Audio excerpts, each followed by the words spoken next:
Hello and welcome to the Bond Revisited podcast with me, Tom. And me, Joe. The podcast where we rewatch the Bond films one by one, discuss them, and then rank them alongside the other Bond films to build our own definitive list for the Bond franchise. You are listening to episode 8, where we'll be revisiting the film Live and Let Die. So, I survived. We did it. I think, hopefully that's as bad as it gets for me, and we are now over the hump, and it's nothing but clear sailing, thanks to old Roger Moore coming in and taking over the franchise. Imagine if Sean had stayed on and we got another film like Diamonds Are Forever. Would this podcast even continue? I don't think so, no, but it's like, apparently they did ask Sean, like they probably knew what the answer was going to be, but apparently they did say, like, so, one more, right? And he was just like, nah. Oh, good, thanks, yeah. Yeah, he no, said I will either admit. I'm back with Mr. Witt and Mr. Kidd, or it's not happening. Oh, you're making me think of what could have been, making me sad. No, I will admit, like even I got a little bit by the end. I was like, Joe, what? Diamonds Are Forever. I'm Diamonds Are Forever out now. I think that film is good in small doses. Time to move on. I think it's the case for you though, right? Where like watching it, you can have a good time, but discussing it for nearly 4 hours, maybe that's a bit much.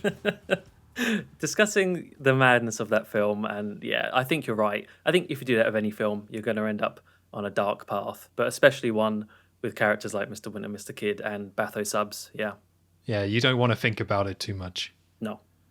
So yeah, we are in a new era, and I have to confess something. I think ahead of this rewatch, I wasn't 100% sure if I've ever seen this film before. Like, out of all of the Bond films, like, the Roger Moore era is definitely the one I'm least confident about. But I was kind of like, I don't know if I've seen this. Like, a lot of the Sean Connery ones I couldn't really remember, but I can't remember at all watching this one. I think, now that I have watched it, I think I saw it? But I'm not sure. Like, this might have been the first time I've ever seen this film. Oh, wow. Maybe, like, all the way through properly. Yeah, like definitely seen clips and stuff like that. You know, there is some iconic standout scenes here, but yeah, there's a lot of this stuff where like maybe I didn't see this ever. Better 50 years late than never, I suppose. Yeah. Can I say to Roger what I thought about it? Is that still on the table? Maybe if we get a board out later on, we could try. Yeah, I know a certain Baron that maybe could help with that.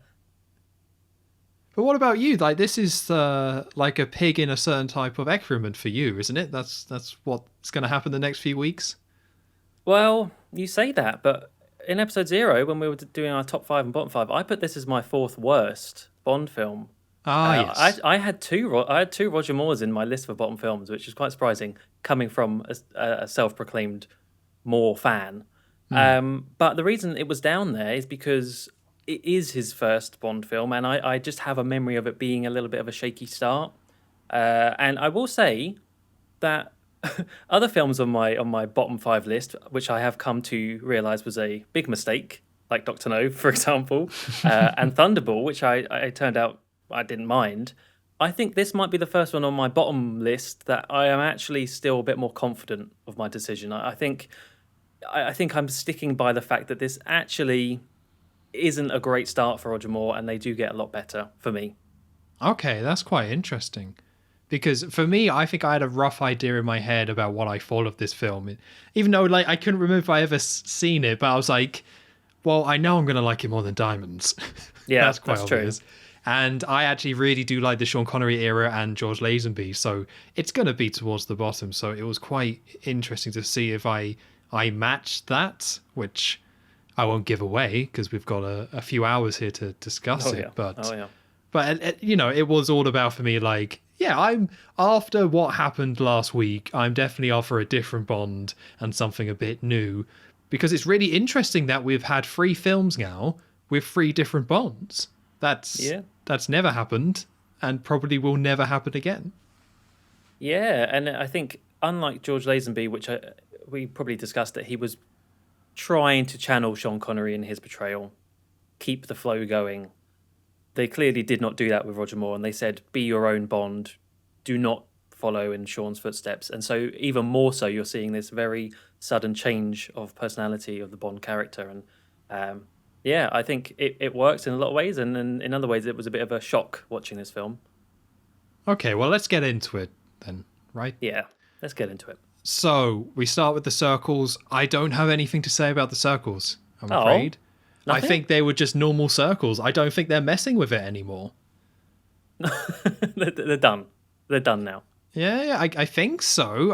I hope I'm not wrong, because otherwise, why am I here? But I don't think they changed anything. I think it's just the circles as we know and love them. Yeah, yeah. I think I was a bit sad that the gun barrel itself didn't have that. Well, I know it was only because it was for Diamonds Are Forever, but it had that nice shimmer that we were talking about last time, and that's gone now. That's gone. No more sparkly bond. It's just gone back to the flat design. So I was a little bit sad by that, but it's fine. I can forgive it. Yeah, so we get the circles come across, and then we get to see Roger Moore straight away and do the walk. So for me, it was a solid walk. It was a good stride, I know where this is going. Yeah, nice gait. yeah. But when he turns and shoots the gun, he gets all like bent up or something. He's at like a 45-degree angle at the hip, bending forward, just really awkwardly standing there. And it's like, oh, Roger, such a strong start, and you do this on me? Well, I thought you were going to go somewhere different with this because you're right. He does have sort of a bit of like he's just pulled something in his back, but also the gun goes off too early. Like this, Oh, it's did definitely it? the smoke goes off way before, well, not way before, but shortly before he's actually pointing straight down the camera. So it's like, Oh. could they not have done one more take maybe where the cap goes off at the right time?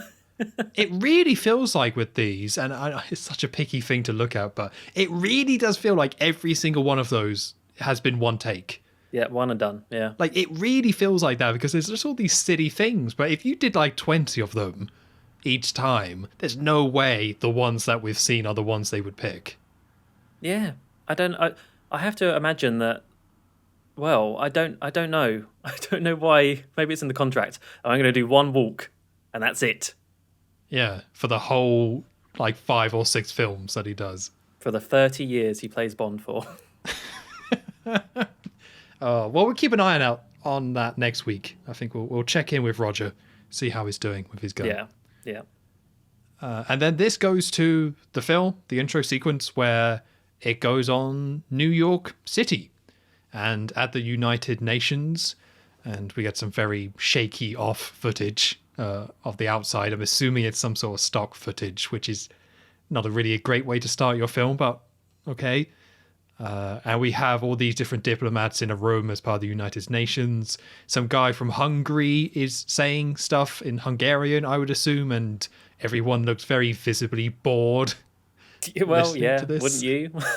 I mean, yeah, but I don't even know what he's saying. Like, they have a translator, so I guess it's even more boring than what it might seem.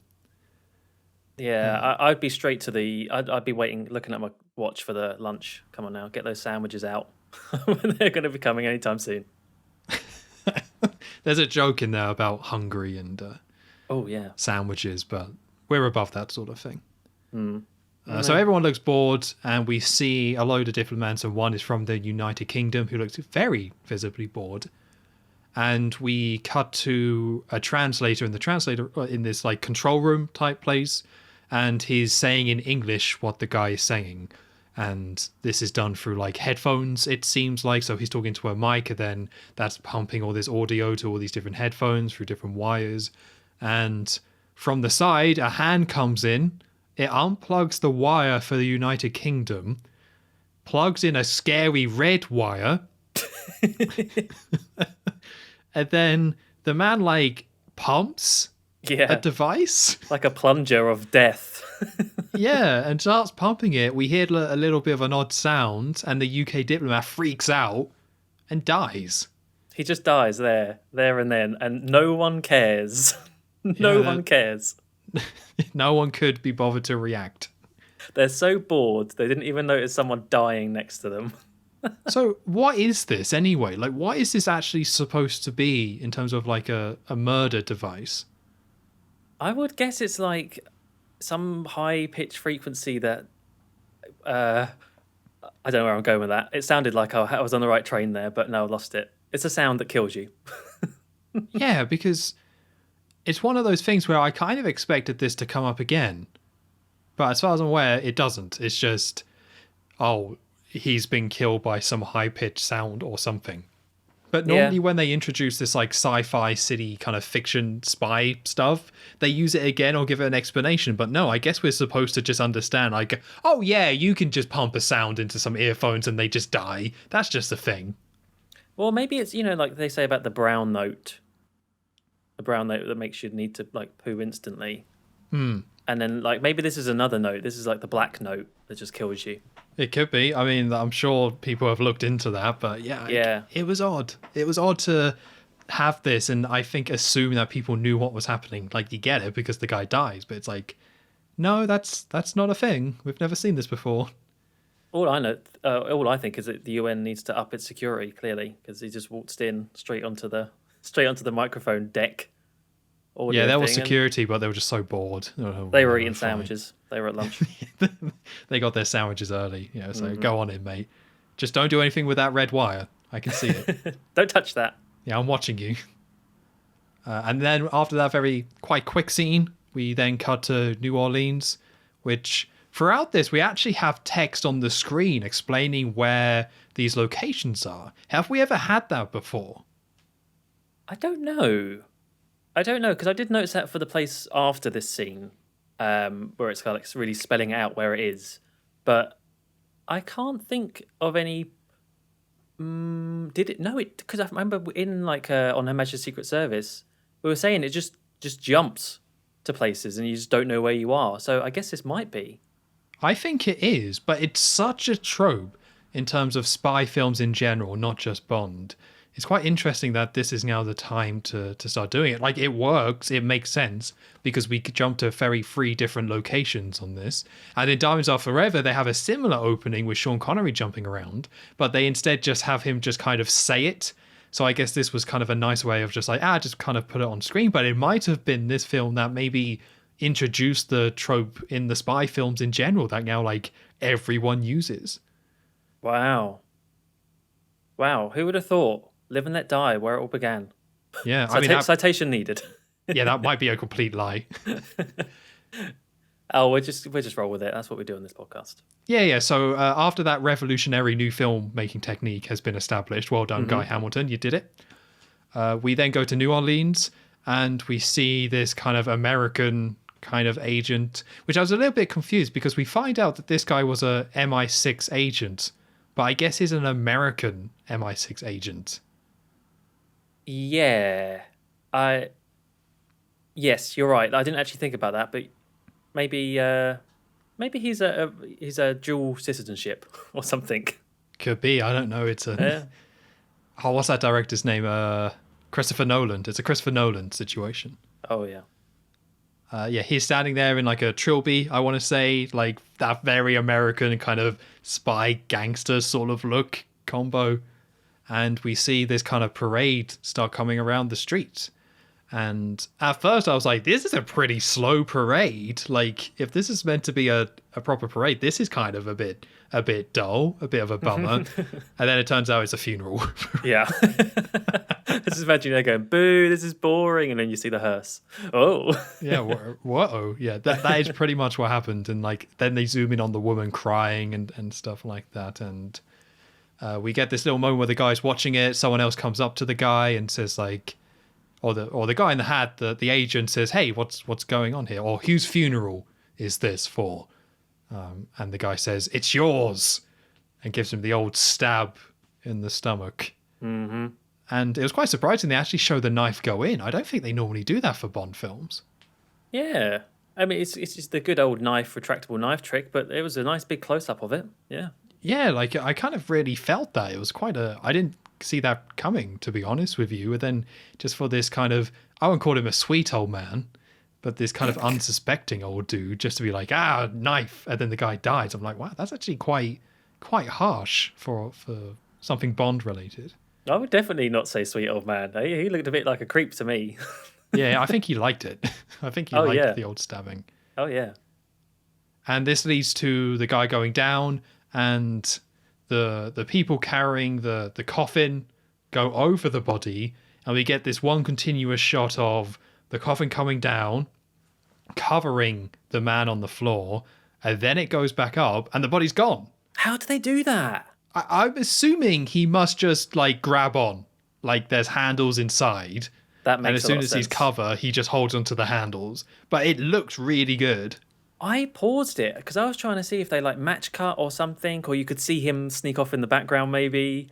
Because, you know, we're watching on Blu-ray, so maybe there's more details that they wouldn't see. But Yeah, no, sneak off in the background. It's just in the background. But no, Eating a sandwich. I thought it was quite well done. I did not consider handles inside. That's very smart. That's all I can think of because, yeah, you see it. There's no tricks or anything. That it comes down and also very quickly goes back up. Now, in terms of the handles, that makes sense from a filmmaking perspective, but from the actual logic of the film, like, that's kind of nonsense, but whatever. Like, it's a cool little shot to see a coffin go down and just take this body and for them to start walking off. Yeah. Yeah. Oh, we should also say that the guy is kind of, what's the word? Reconning, I suppose, a particular filet of soul restaurant. Like there's emphasis on this place in the background, and then that's when the parade the funeral, which then turns into a parade, begins. Yes. So now that the man has been murdered and put into the coffin, everyone then just switches gears and just starts dancing and having a big. I love this bit. A big dance party. They're really into it as well. They're very happy they've murdered that man and put him away. I just love that little bit with the crying woman, and then they cut back to her and she's having a great time. I just love the little shot change they had with that character there. So to wrap up the intro sequence, we then cut to a third location. So we're going between these quite quick, where it's San Monique. Am I saying that right? Yeah. San Monique, an island in the Caribbean, it says. That's the text it says on screen. In case someone didn't know where San Monique was, which I didn't. No, I didn't. I appreciate that. And it's a big, giant ritual dance circle that's going on, basically, where everyone's just screaming and dancing and kind of going a bit crazy. And we see that there's this poor dude on a pole being flicked with blood and things like that. And there's a man who's very much into this, carrying a snake, which is so clearly a fake snake. I don't think at any point during this scene he was ever carrying a real snake. It's unfortunate. It's unfortunate. I think given the fact that, well, actually, I don't even know watching this in higher quality is the thing that doesn't sell it. I think even seeing this back then, you would be able to tell that's a fake snake. It's I would say it's just about bearable, but it is not good. I think it's the mouth that puts me off, because the snake just has its mouth open the whole time with no movement, and that's what makes it feel like, that's definitely not real. A snake would not do that for as long as they show it for. Yeah, and also the fact that, I mean, obviously they're not going to actually do this, but the guy tied up does eventually get bitten by the snake, and there's nothing there. I don't know how big snake bites are, but you would have thought they could have maybe put just a couple drops of red paint so that when he does that, there'd be something on the neck, but he just reacts to nothing. Yeah, that wasn't great. So yeah, this ends with him biting him, with the guy... You don't see the snake go and like lunge at this guy tied to the pole and bite him. The guy holding him just like jabs him slightly in the neck. Yeah. And it's a very quick shot because it's clearly fake, and like you say, you don't see any holes. So I think they just wanted to just quickly give him a little jab and we'll just have him die and he'll do the rest. And we can just get away with this fake snake bit. Yeah. You'd have thought maybe if they couldn't do this very well, they maybe would have thought of a more art or a more creative way of showing this without having a snake not bite a man so clearly in frame. But this is just a pre-title sequence. I guess they were just wanting to get this, it's not the most important part. No, and that's kind of a good way of summing this all up, really, where it all happens all very quick. Again, like that seems to be the way we're going with these pre-title sequences, that it's all very quick scenes jumping all over the world. I think the most notable thing about these sequences is that the setup, this is setting up the part of the film where these MI6 agents across the world are being killed, and you're not too sure why, but you're just seeing that this happens. And it's just the same setup as Dr. No. Like, it happens across the globe, so it's, or in different locations, so it's a little bit different, but is the exact same thing. MI6 agents are being killed. And this, I'm jumping ahead a bit, but this eventually leads to Bond going to find out why. Yeah. Yeah, no Bond in it. So I don't know. I think I like that just how speedy it is. It just gets over and done with because they're not particularly interesting scenes. There's no big stunt, right? There's nothing like that. It is purely for this plot. I mean, you might find Snakes cool or marching bands cool, but it's definitely not that kind of big bombastic start that we've had in other films. Yeah, it's not a great beginning. Like, I like how they reference these scenes later in the film, but as you say, this is pure setup. And outside of the context, like, you know, I've said in the past, I like when the plot is established in the opening. I don't always need a cold opening, but this is just like, you know, you only live twice, you have the space scene, but I feel like the space scene can kind of stand on its own with the music and things like that. This is just like, yep, a load of people die across the world, and there you go. It's yeah, a bit limp. Yeah, and actually, one thing I will say just before we get on to the rest of the film is I think kind of related to this, or at least maybe not consciously, but for me, when I was watching it, this film overall didn't really feel as grandiose as previous Bond films. And part of the reason, I think, is because the aspect ratio changed. So all the previous Bond films, I don't know the actual specific ratio, you know, whatever it's 2 to something, blah, blah, blah, cinematic, widescreen. But they usually got bars on them. And this one goes a lot more narrow. I don't know why they chose to do this, but it makes it feel more TV-ish and less like a film to me. Not so much that it's going to ruin it, but just a little thing that I did pick up on. And it does take away from that cinematic feel a bit. I didn't pick up on that, but that makes sense because I did get that feeling from this as well for reasons we'll get on as we go on with this episode. But yeah, there is a general vibe with this film of like it's much smaller scale in a lot of ways. And yeah, part of the reason that is probably what you're saying. Like, I didn't notice it, but I definitely got that feeling. So that this the aspect ratio probably did play a part.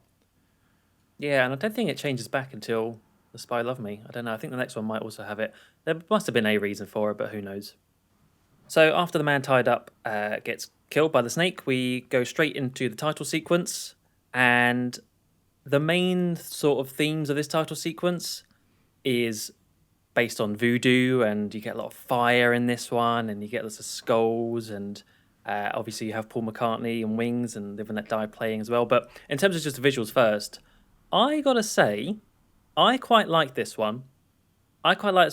Mainly because of one particular shot, which they used it a couple times in this pre-title sequence, but it's the shot where like they have a close-up of the face and then it just like cuts and it's a skull.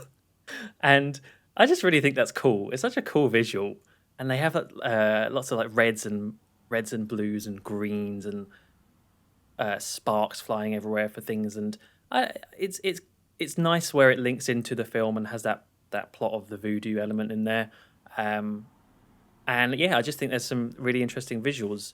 I think song-wise, I always used to say that I really liked this song. It was one of my favourite Bond themes, Live and Let Die.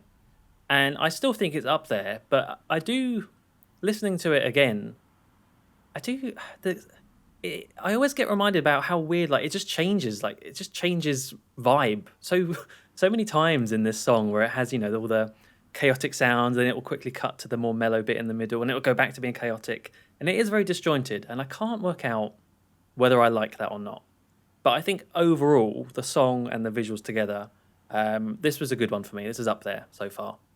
Yeah, with the song, it's like I do like it, but I don't like the shifts. And it's one particular shift, and it's when it's, I can't remember the lyrics, but you know, the one where it gets a bit more like bouncy or whatever the word would be. Yeah. Like da da da da da da, like awful, absolutely awful. I remember reading somewhere about Paul McCartney how like, isn't it crazy that like he can take 3 different songs and mash them together and have it work? And it's like, it's not crazy because it doesn't work. No, it doesn't. And flow it sounds at all. terrible. I think the piano being slow and then that building up and going into the main riff, excellent. I love that stuff. But there was just no need to add this third kind of type of music and feel to it, and it just really like instantly just sucks me out of this song. And I remember, so we went to go see this as part of the Royal Albert Hall gig for the 60th anniversary in 2022. And this might have been my favorite song of that concert, but that's because, having a big orchestra to do that main riff was just so incredible. But outside of that, I can't listen to this song, like, just because of how often it shifts and stuff. It's just so weak in some of these areas. But again, this should be one of my favorites. This should be some of the best because all the elements are there, and that main riff might be, it's top 5 in terms of main riffs of any of the Bond themes for me. It's just Paul McCartney. Oh, I mean, I don't listen to the Beatles. I'm not a Beatles guy. I have to hold my hands up. So maybe someone who is more Beatles and Wings and stuff is more used to this sort of shifts. But I was like, just one change. Just take that section out and you've got such a great song. It's still great moments, but it's just a shame. Yeah, I do think the song would be stronger if it was just a bit more kind of consistent with that. So I think I'm with you with that. Yeah. With the visuals, though, it's kind of interesting that we talked about how On Her Majesty's Secret Service was like a reboot or a reset of these visuals, where they were going in a certain direction and then they kind of wiped the slate a bit and started back to basics for some reason. And this is still following that template, where it's a more simplistic kind of sequence, where it's just a black background and then they just put women and something that goes along with the motif of the film, which this time is skull and fire, and then just put different kind of colors of those on the screen, mish that, do a different few versions of that, and there you go. But it's kind of a shame because I loved the way that the Thunderball one looked, where they completely changed the background to be more water and things like that. But now we're just back with these just pure black backgrounds for the entire time, and I agree with you. This is a really good one. I actually did really like this sequence overall. Like, it really creeped me out, the woman near the beginning where her eyes are really wide. Yeah. And it just kind of jumps, cuts, and zooms in on those eyes. It really freaks me out. I'm like, oh God, this is horrible. But it really sets the tone correctly. But yeah, I kind of wish we got different kind of backgrounds, because this still feels like a little bit potentially cheaper, or just not quite as big as the ones we saw with Thunderball or You Only Live Twice. Like, we still haven't got back to that. It's like we entered a new era of these title sequences, and I don't know when we're going to get something a little bit more different that doesn't just follow that formula we've seen many times up to this point. Well, we did have one. I can think of one background this title sequence had, because it's what I was about to mention. Oh, okay, go on. Which made me laugh, because I imagine in 1973 these things were new and maybe quite interesting. But that one shot is just, the fiber optic things, like they look like brushes, and they're fiber optic, and they spin, and they change colors, right? They change color. I always associate them things with, I don't know, just like my nan or my mum having that or something. I imagine being really, this is kind of lame, but it was put there right in the center as if it's this really cool looking thing, because it lights up and it's got this cool lighting effect. And yeah, like I say, this might be really a new item in 1973, but it's just like, oh, there's that thing that everyone remembers from their childhood and gets out once a year or something. There's actually, the film does this quite a lot. Well, a few times at the beginning, we'll see, where it's showing things that I think are meant to be like, oh, look at this new bit of equipment. This is really cool. Whereas now we just look at that and think, yeah, that's just a fiber optic thing, or yeah, that's just a coffee machine. So that aspect of this film, going back and watching it with all the new tech that we have these days and what we now think of as old tech, is quite interesting. Yeah, I haven't experienced that with Bond up to this point, and I don't know what's really changed. I don't know if the fact that we're now firmly we're in the 70s now, if that means that it feels different because it's not the 60s and more grounded in that decade. Yeah, I also think just the 70s are not. It's not as attractive as the other decades. So, like, we always get 80s things like Stranger Things and whatnot. 90s, I think, everyone likes 90s for, especially people around our age, is nostalgia. 60s has the Beatles and early Bond and everything. 70s is sort of like, what is it, disco, I guess. It has. So maybe that's another reason. Things just hadn't aged as nicely from the 70s. like these films. Is that what you're saying? Is that what you're Well, we will see, won't we? Yeah. yeah, that will again overall very good sequence. I think one of the best ones we've seen in a while, at the very least. But this all leads to a woman sleeping, and we zoom out and we see Roger Moore as James Bond. There he is. And he's in his bed, and there's a French woman, and there's a buzzing at the door, and it's M. But just to go back, it's something that, we were talking about how they always put a lot of effort in terms of revealing Bond and like doing the re-reveal of like, we're going to hide it and tease it, and then, look, there he is. And they've always seemed to fumbled it. So I kind of like that, especially the fact that this is the third Bond in as many films, that they just don't. Like, they just didn't bother. They were just like, here's Bond in bed with a beautiful woman. You get it. Like, we all get it. We all know what this is. And I think it works a lot better. And you feel a little bit, like, Roger Moore feels a little bit more comfortable with just being Bond rather than having to have this, like, cool moment to start off. So Yeah. it's like, yeah, it's a different approach, but I think it's one that works a lot better than what we've seen before. I think it's also tied to the fact that, because Roger Moore played the Saint before this, didn't he? I know that there was this thing about Roger Moore was actually asked to be Bond way earlier, but he was wrapped up in TV shows playing the Saint and everything.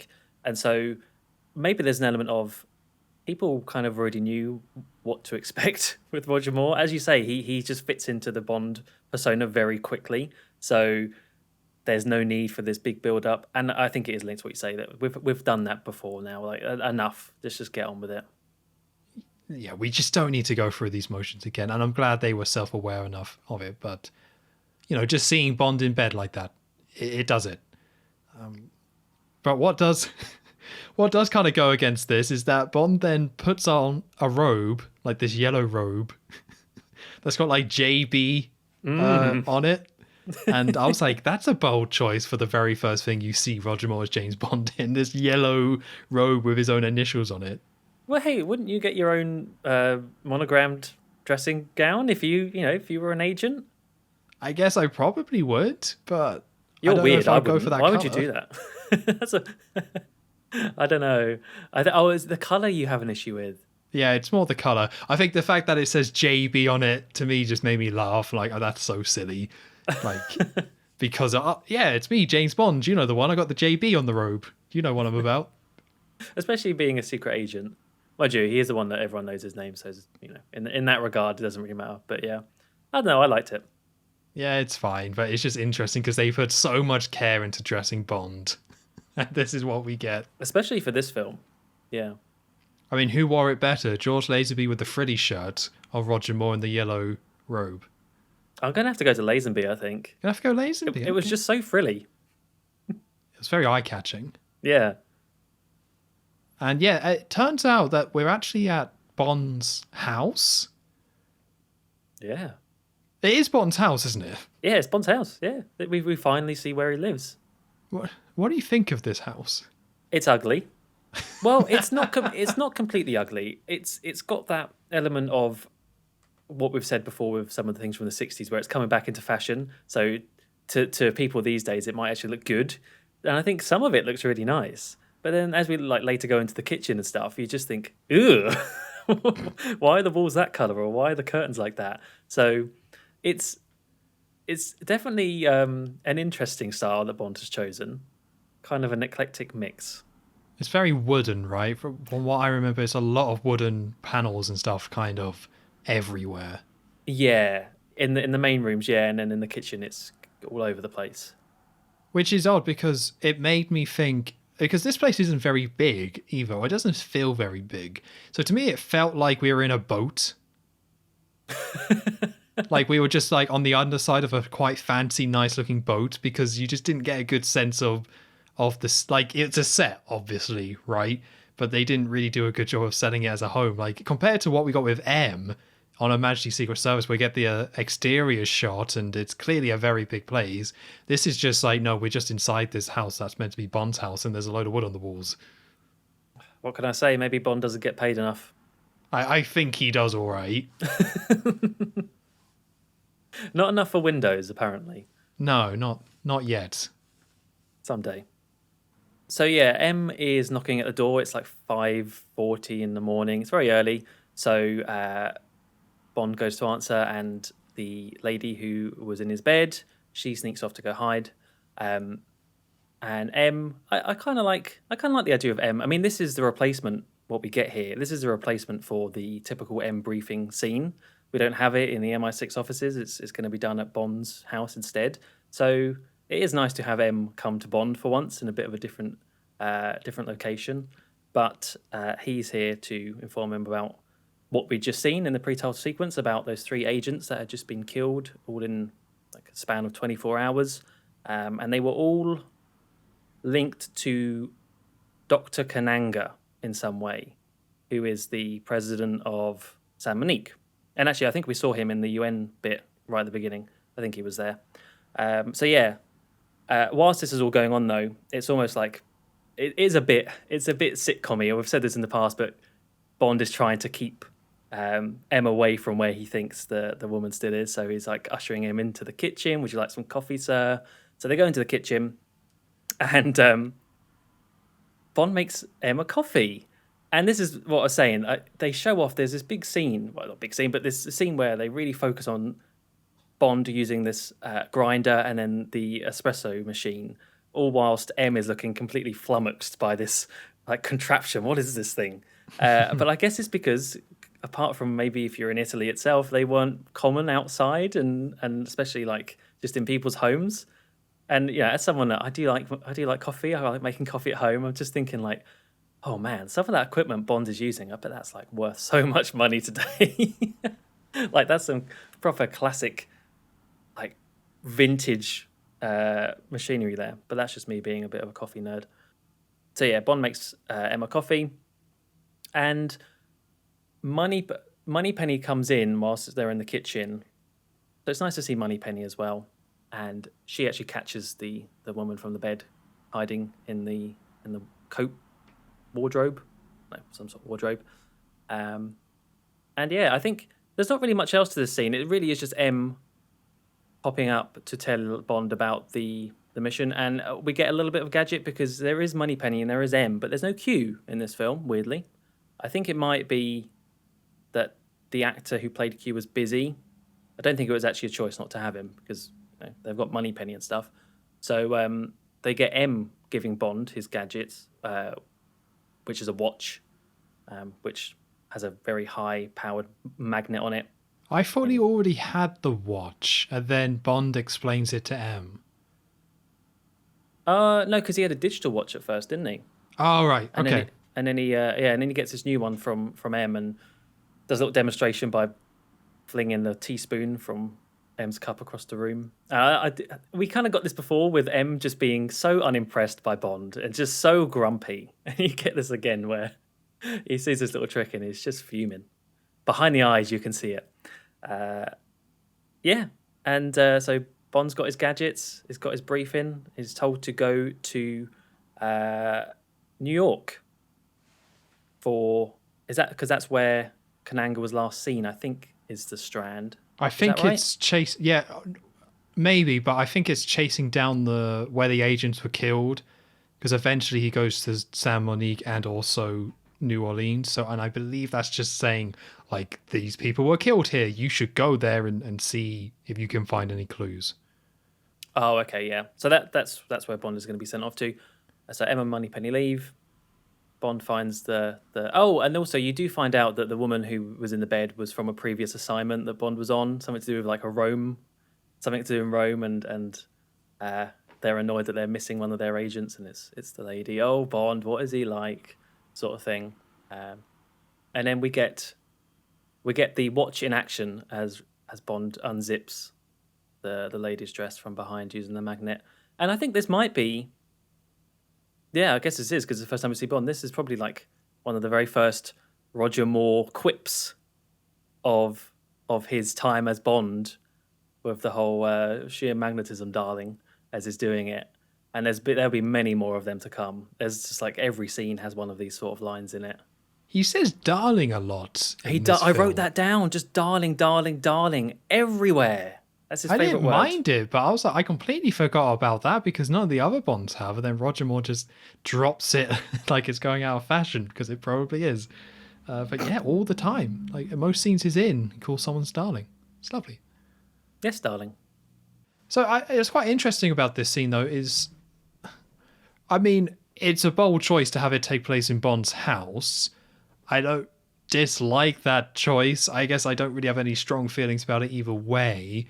And I still do appreciate them trying to mix things up with the M, Money, Penny, Q formula. Like, I'm definitely open to them doing stuff like that because, we're on film number 8 of the entire franchise. I do like how they get this stuff in. Although you mentioned about how Desmond, I can't remember his last name, but Q not being there. But apparently there was stuff with Money Penny's actress as well, where she was like asking for more money. And that happened in the last film, which is why she just shows up as a passport control for like 2 seconds. Oh. And apparently the same thing was still ongoing, where they just, there was a bit of a dispute going on. So this one, they agreed for her to show up for this one day because they didn't want to pay her the money. And it's all very odd. So there's all these weird, like, again, as you say, Q's not here and stuff, but there's some odd casting stuff going on in the background that kind of probably fed into the decisions they're making with some of these scenes. And they might not be deliberately trying to mix up the formula. They might just be like, this is all we can do because these actors are a pain and won't make things easy. So we could have had a new Moneypenny potentially if that hadn't have gone through. Maybe. I think they might have probably just cut her for a film, like what they did with Q, and then maybe try and recast. But I think it does help shape this. But I don't think too much about this scene. Like, I think it is nice that they have the whole Rome affair thing kind of implying that, this is just Bond and it's just, he's an established agent. Like, it's a very small kind of detail, but this isn't a reboot or anything like that. It's just Bond being Bond, and it kind of ticks all the boxes that you kind of generally would see with Bond in this type of meeting. So it would have been nice if maybe they did it in the offices, but, this works too. I don't have a strong feeling either way. Yeah, I'm glad that they didn't do any more sort of nod and a wink to the audience like before with Lazenby. They just carry on. Nothing's changed. They should have done the same line where he looks at the camera and say, this would have never happened to the other fella, but I mean the other fella, not that fella. I'm glad you're not the director of the Bond films, Tom. No. I would have made a couple of changes. Including No Diamonds Are Forever at all. Yeah. Yeah. Skip that one. So this all leads to Bond now has an assignment. He's going to New York to investigate the death of these agents. And we cut to a plane showing him leaving. And over the top of this, we have footage of a mysterious woman who's using tarot cards and gives a reading. And I don't have everything that she said, but it was generally bad vibes, I guess. I think the only line I've got is like, he brings violence and destruction and things like that. It's all basically tying into Bond arriving and what this all kind of means. But yeah, the only thing I got was violence and destruction. Like, I couldn't tell you anything else she says. No, I can't remember either. I wrote down exactly the same words. I liked the visual element of doing it over the top. Interesting way. I think there was another scene in the previous film where we talked about they were trying more things visually. I guess this is sort of another example of that. I did notice on the tarot cards, it's never really explained, but they do have 007 on the back, which is cool, but that shouldn't be on there. Like, how does she know? How does Bond have his own line of tarot cards? I don't know. And then this leads to Bond arriving at the airport, which, it's nice to see Bond back at an airport. I feel like we haven't done this in a while. It used to be such a staple. They're going back to basics with this one. Yeah, and might I say, he's looking very dapper. So one of the things with this, you said that earlier, like, emphasis on the clothes. It's always been an emphasis on the Bond films is the clothing. It's got to look good. I think this one goes more than ever. More than ever. Because he always looks so perfectly, like, preen and proper. This first outfit where he's this coat, I'm like, he looks really good there. And it's something that Sean, I think, could not have pulled off that sort of outfit. So they're definitely catering now to the different actor playing Bond. Yeah, it's not quite as stylish in the same way that George Lazenby had, where I think that was very trying to be fashionable, but this is more just like very smart. Yeah. And is this where he's wearing the gloves as well? Yeah. I like the gloves. I'm a big fan of those. Yeah. All nice. Good Very tailor. prim and proper, darling. Mm-hmm. So Bond's at the airport, and what we did before with these older scenes is how there was some sort of method of Bond knowing who was who, and they would kind of have to explain it to see who would meet up as. But this time they kind of have that in there, but they simplify it. It's just Bond has like a number plate, I suppose, on his luggage, and then he finds a taxi with the same one, and he gets in. Simple. And it's nice because it creates that whole world of, this is the spy world, and them meeting up and stuff like that, but without having to have the explanation and stuff. It was a neat little touch. Yeah, I do like the whole code word stuff that we had. You need a lighter, or a lighter's better from Russia of Love. That is kind of nice, but I guess this does deliver it more efficiently as a film. Yeah, I like it too. It's just nice when they're keeping these elements, but they find a nice, smart way to streamline it, just to kind of get things going. Yeah. So Bond finds his car and gets in, starts being driven to. We don't know where yet, but it turns out that the guy who's driving him was working for the CIA because Felix rings him on the car telephone, which apparently is a thing.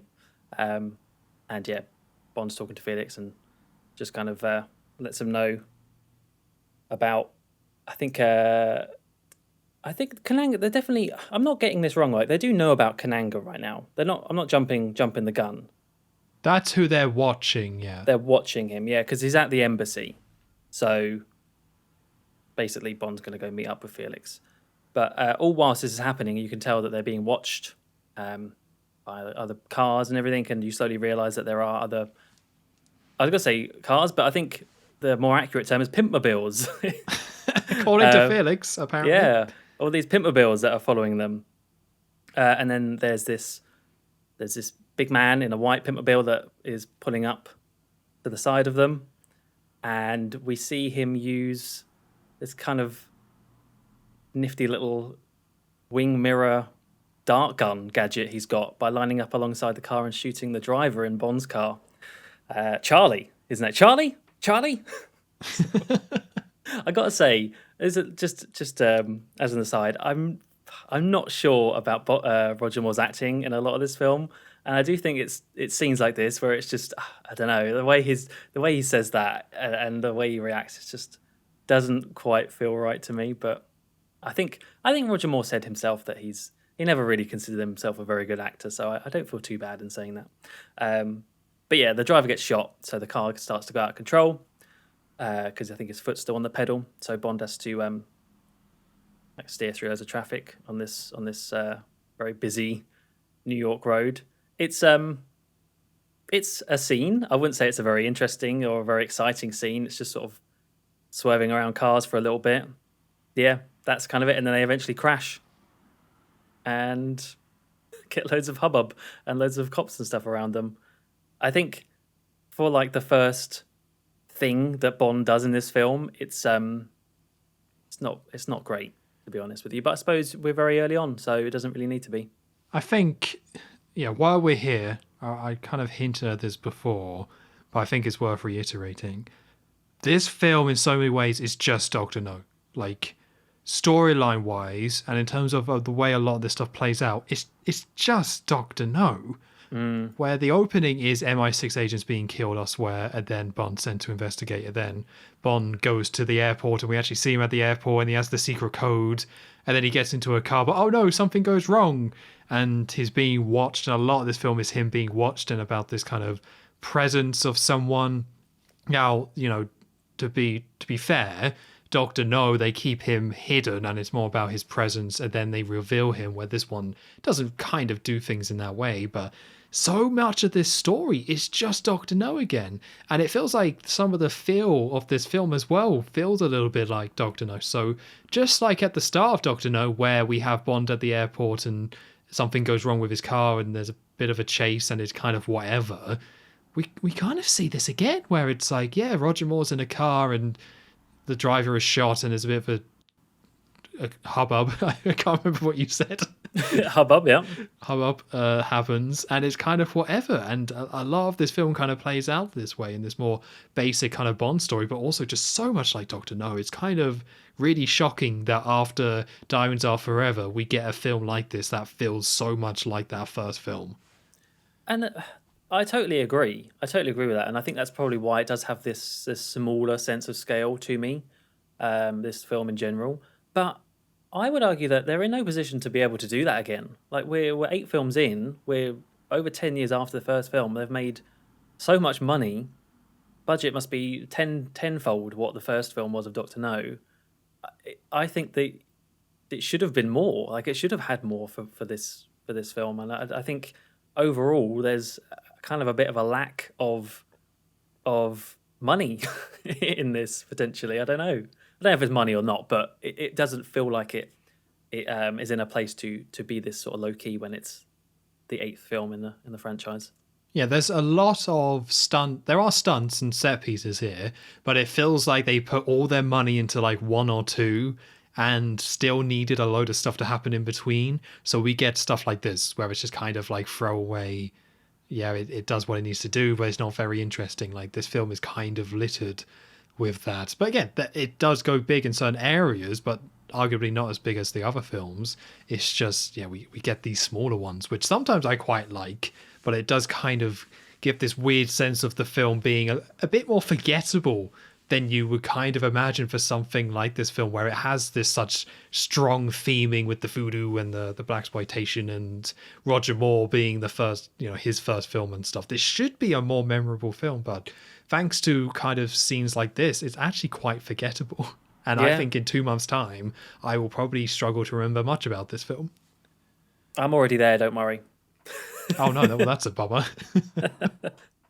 No, not quite there, but yeah, I do agree. I think it is going to be. Well, we'll get to the ranking at the end.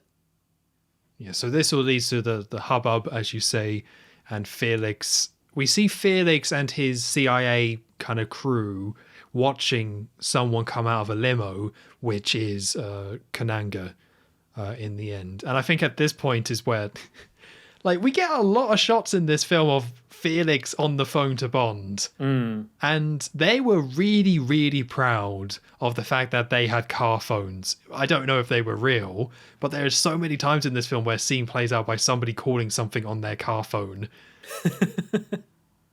Yeah, or some little gadget that acts as a receiver, or yeah, you're right.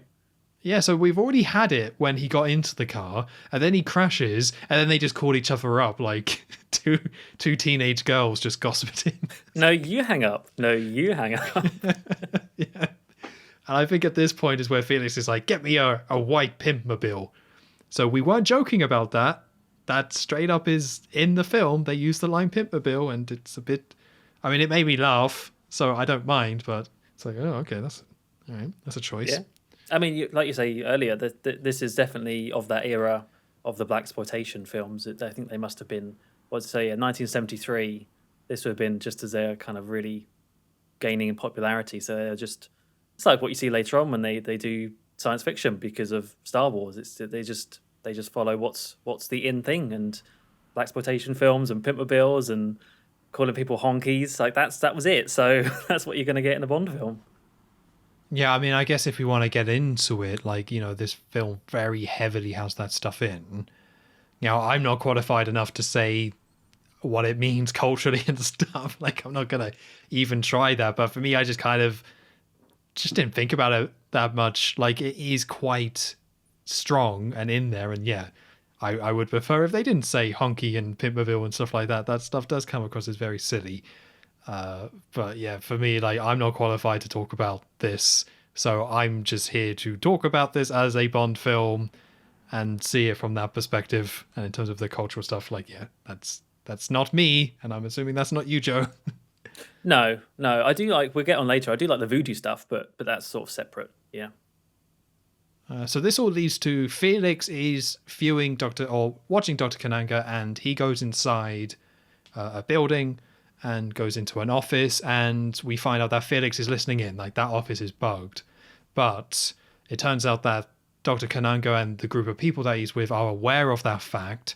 So he says, oh, I want to describe a letter and send a letter to someone about our great nation, and starts talking, and then starts playing a tape, which then starts playing audio, which continues on from him, basically tricking Felix and the CIA agents to think that he's still inside that room while him and everyone else goes through a secret entrance at the back. And this, I guess this is our first kind of look at this operation that Dr. Kananga has. And I really like how built up this system is. Like, we see all this kind of network, and we don't see like a ton, you know, it's not complicated or anything, but it's really cool to see a villain, like, even before you kind of speaking properly, really just like calmly just has these protocols and things like that he does in order to get around stuff. Like, it's all very planned, all very deliberate, and we kind of get that throughout of the film. But I thought that was something that really helped build him as a villain,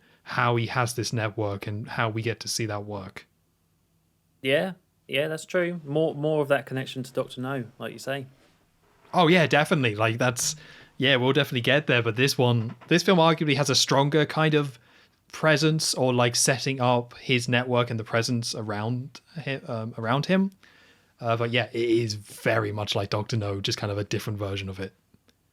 And while all this is going on, Bond has been told by Felix where the car that was registered to. I'm assuming it's the white car that attacked him, and he somehow got the number plate for it. I don't really know. Either way, Felix is like, yep, this is where the car is registered, and that's a voodoo shop. And we get Bond. Occult. Yeah, we get Bond to have a little browse of the voodoo shop. They do use that element of Bond out of his element quite well in this film, where, you know, he goes to Harlem and places like that, and everyone's staring at him, and he's going into this little voodoo shop and picking up these little trinkets of skulls and what, and looking perplexed. And you could just, there is humor in that of itself, of just Bond being very uncomfortable in the places. Yeah, he stands out like so badly. And yeah, I think they did it the right way of just kind of addressing it and poking it like people later on. So like, Bond, yeah, you stand out, mate. Like, yeah, what, your whole look and your whole vibe, you definitely stand out. So I really enjoyed that, of Bond being in such a different kind of world and just looking like, and I think Roger Moore pulls it off, just the way he looks and dresses and holds himself. Like, there is this kind of confidence about him, even though he is kind of out of his depth with so much stuff. Like, I don't know if Sean Connery could have really pulled that off, but Roger Moore kind of looking all like stone-faced and walking around, like, as you say, it's silly, and because it's Roger Moore, like, it works. Like, I was kind of surprised how much of the comedy of Roger Moore films comes from him actually playing stuff straight. Like, he definitely makes jokes, but I think it's more like Roger Moore a lot of the times is more like laughing at the straight man for not kind of going along with the joke, if you know what I mean. Yeah. Or it's like the snooty businessman just kind of half reacting and stuff, and just being in this absurd situations he finds himself in. So, and I actually found myself quite enjoying that element in general with this film. And I'm assuming that it's going to be the same in the other ones. But yeah, I think that type of comedy where it's not in your face, but that stuff actually worked for me quite a bit. So Bond enters the occult voodoo shop and has a little look around. It's very small. I think he's the only one in there. And there's a lady behind the till. And he does eventually spot the guy. Well, I don't think he would have known it was the guy, or maybe he did spot him. But one of the guy who killed Charlie, the driver, the big bloke, he walks in and goes through this back curtain area. Is the big fella? Sorry, is that Whisper? Whisper, yeah. So Bond spots him walking through. So he distracts the lady by telling her to go gift wrap some snake thing. That was so good. He just picks up a fake snake. He's like, I want this. I want it wrapped. Yeah. And while she's off in the back, then he sneaks through. And he doesn't really get very far. He sort of gets back into this, in this back area where all these cars are parked. And before he really does much, some people walk out. So I think he hides behind a car in the back area. I don't know if you actually get to see who these people are Is it is it the same people we saw in the embassy? Yeah. So basically, they've gone through. So in the embassy, they had a wardrobe that they pushed to the side, and then they all kind of calmly walked down, and that Right. passageway led to the voodoo shop. So it is Dr. Kananga and his group of people that he has with him. Right, because they had that they put on their change of clothes, didn't they? They put on all their out of their embassy clothes and into their like nice white, big white tuxes and whatever it was. Yeah, I remember now. Yeah. Yeah. So yeah, they come out and get into a car and drive off. So Bond follows them. That's it. It's not really much happens in this place. It's just he spots some people leave, so he gets out and gets into a taxi and does the old sort of follow that car thing. Um, and all whilst this is happening, I will say we haven't really spoke about the music yet in this film. I'm sort of in a bit of two minds about the music. I think some parts of the soundtrack of this film I really like, and other things I don't, or there just is no soundtrack, as we'll discuss later. But it's in scenes like this where you hear this sort of very 70s version of the Bond theme. It has that funkiness to it, but it's not. It's also not like too in your face. It's quite subdued, and I think it's a really good track to go for these sort of things where it's not the big action scene, but it's just actual sort of sleuthing, a bit of actual spy work, and yeah, it's really good. The music's a very interesting one because, I try and talk about the music, but John Barry didn't do this score. No. He was busy elsewhere on other projects, so they got a man called George Martin in instead, and he did the score. And you could definitely tell it's not a John Barry one, but I think he does a really good job kind of having a different style and one that kind of matches the film and Roger Moore. So it's not quite as bombastic or it doesn't go quite as big or anything like that.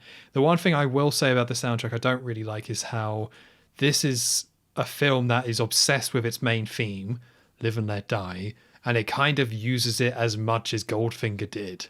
And it's sometimes I really like it, and sometimes I really appreciate having it in, but we hear like the Bond theme a lot, and we also hear Live and Let Die a lot, and it doesn't really give any of the other tracks a chance to kind of feature too much. Like it's all the other tracks kind of get a little bit lost because you're playing these just themes, and it might be because George Martin hadn't done it before and they wanted to play a little bit safe, and it just means you get like all these ones that just, yeah, I would have liked it if they didn't play Live and Let Die as much as they did, which is weird because I do love when they play the theme as part of the soundtrack and as part of the score.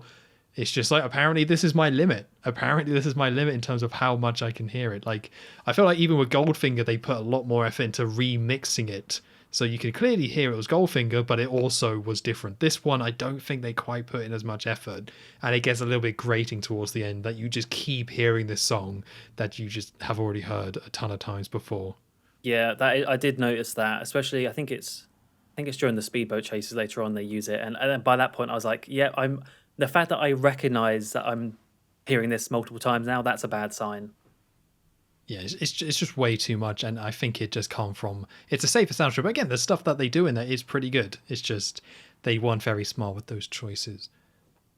So now we have the setup of Bond is in a taxi following Dr. Kananga in his car, and we actually see that there's a third person. So somebody else in a blue car, I think, is watching Bond. And as the Bond theme is playing, we actually have this 3-car following setup, which we haven't had before, but it's really cool.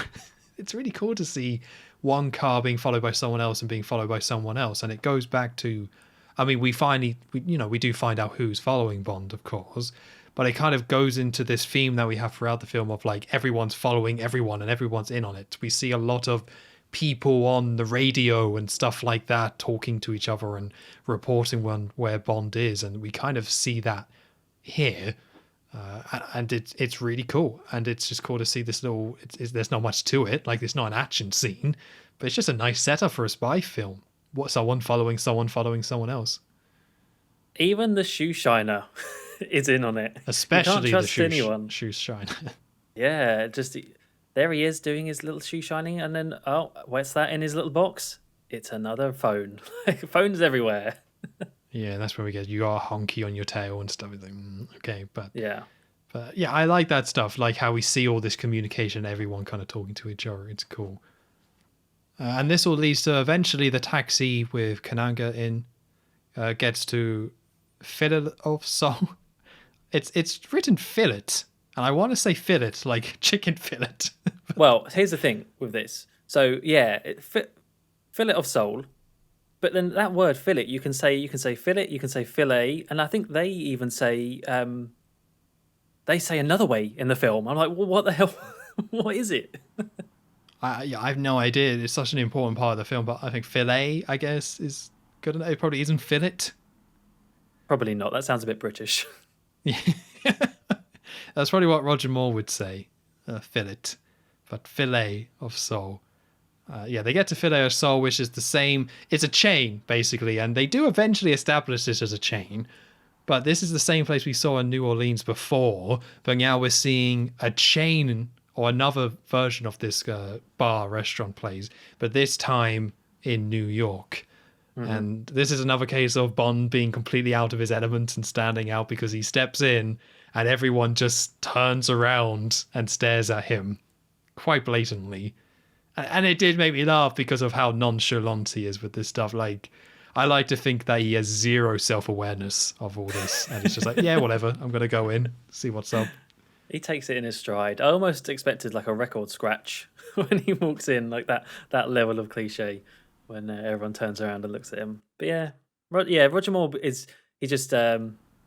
has that, like you said earlier, he has that sort of style where he just goes with it, and there's the humor in him just almost not reacting to things. So, and this is when we get a controversial moment, I believe, because Bond goes and sits in a booth, and this is where he orders a bourbon. He gets asked his drink. There's no shaken, not stirred vodka martini. Instead, he just has a bourbon whiskey.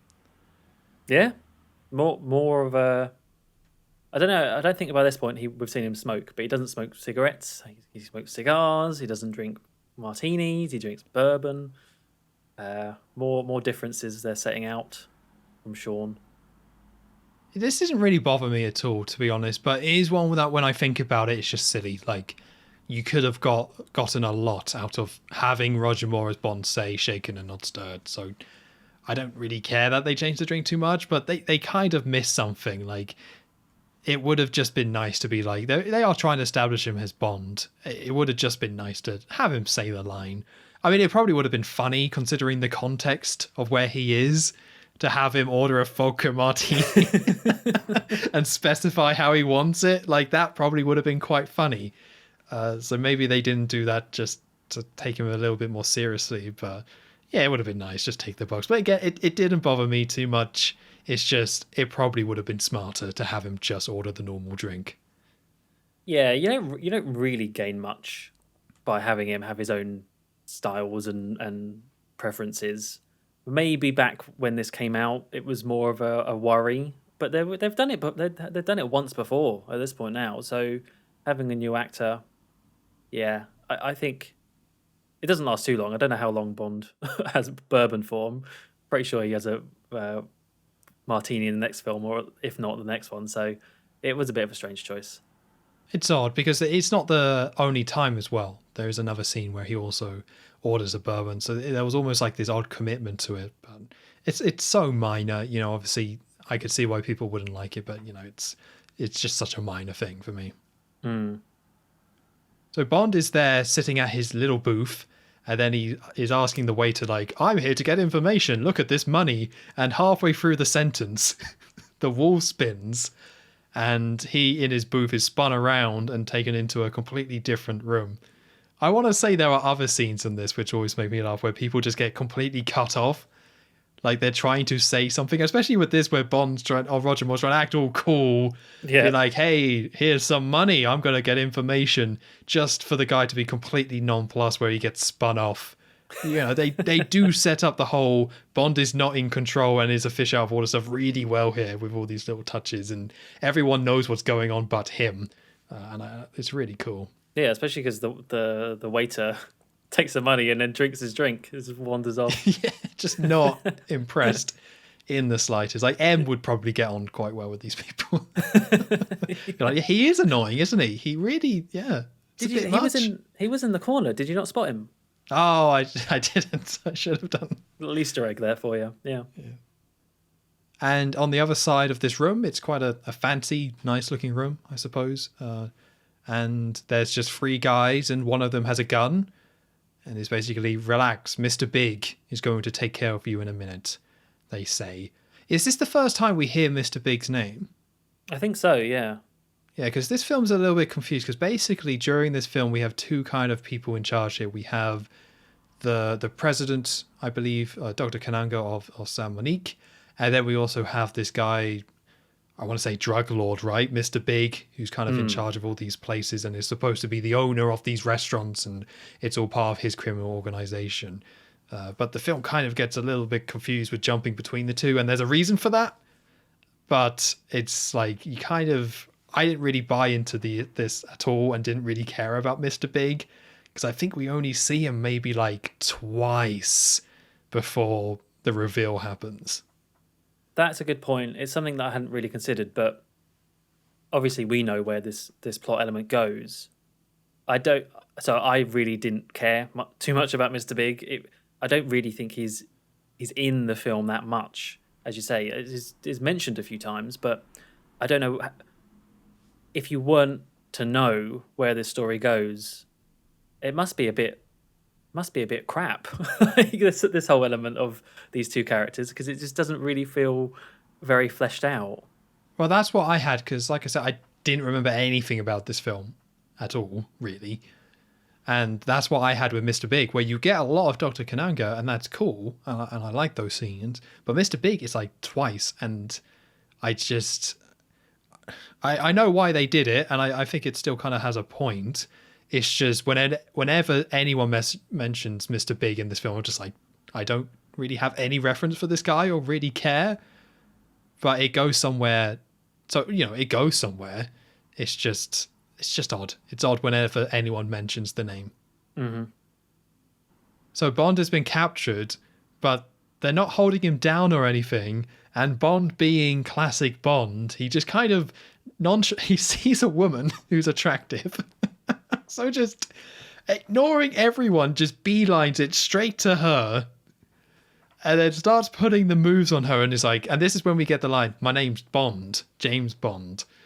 And this is more just like almost comedy as well, of Bond just being so unaware that, yeah, he's surrounded and these guys have a gun, but he's like, attractive woman, off I go. Hello, it's me, James Bond. Yeah. I loved it. Yeah. Solitaire, I forgot her name. Solitaire is the tarot card reader. That's who we saw earlier on in the little transition with the plane. She ends up being the Bond girl of the film, obviously. I gotta say, right off the bat, with these scenes between Roger Moore and I think it's Jane Seymour is the actress's name. I got very kind of creepy vibes between these two characters. I did not like these two together, and but even from this very early bit, I think it does tie into that bit you were saying, how Bond just immediately goes over to her and starts doing all the charming and everything, and that just seems a little bit, I don't know, a little bit greasy. But also the fact that she looks really young, and we do later hear that she must be quite young, in the film, in some dialogue. So I don't know, the relationship between these two. I mean, Moore's not that old, not yet anyway, but it does feel a little bit inappropriate, these two together, for me. I don't know why, but that's just a feeling I got watching it. I definitely got that feeling later on, not quite straight away, but later on with a certain plot element that gets introduced, then it makes it like, this is not great. Yeah. I think her as an actress is terrible. I think she's really bad. And a lot of this film is her being like the damsel in distress, just straight up. And she's bad at it and doesn't really bring anything to that role. And her fake, like, oh no, like, well, first of all, she's written badly because she is just a damsel in distress, where Kananga kind of owns her. And all that really happens with Bond is Bond doesn't really set her free. It's kind of like Bond owns her instead. It's more of a transfer, and she doesn't sell it. Her on-screen presence is terrible. Her acting in terms of like, oh no, which is a lot of this film. Like 50% is her just being like, oh no. And she's bad, just bad. Like, it didn't annoy me.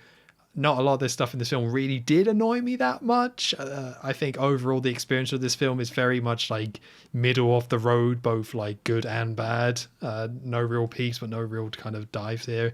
And she kind of like sums it up quite nicely. Like, not very good, but whatever. Like, I guess it's a Bond girl. Take the box, move on. Yeah.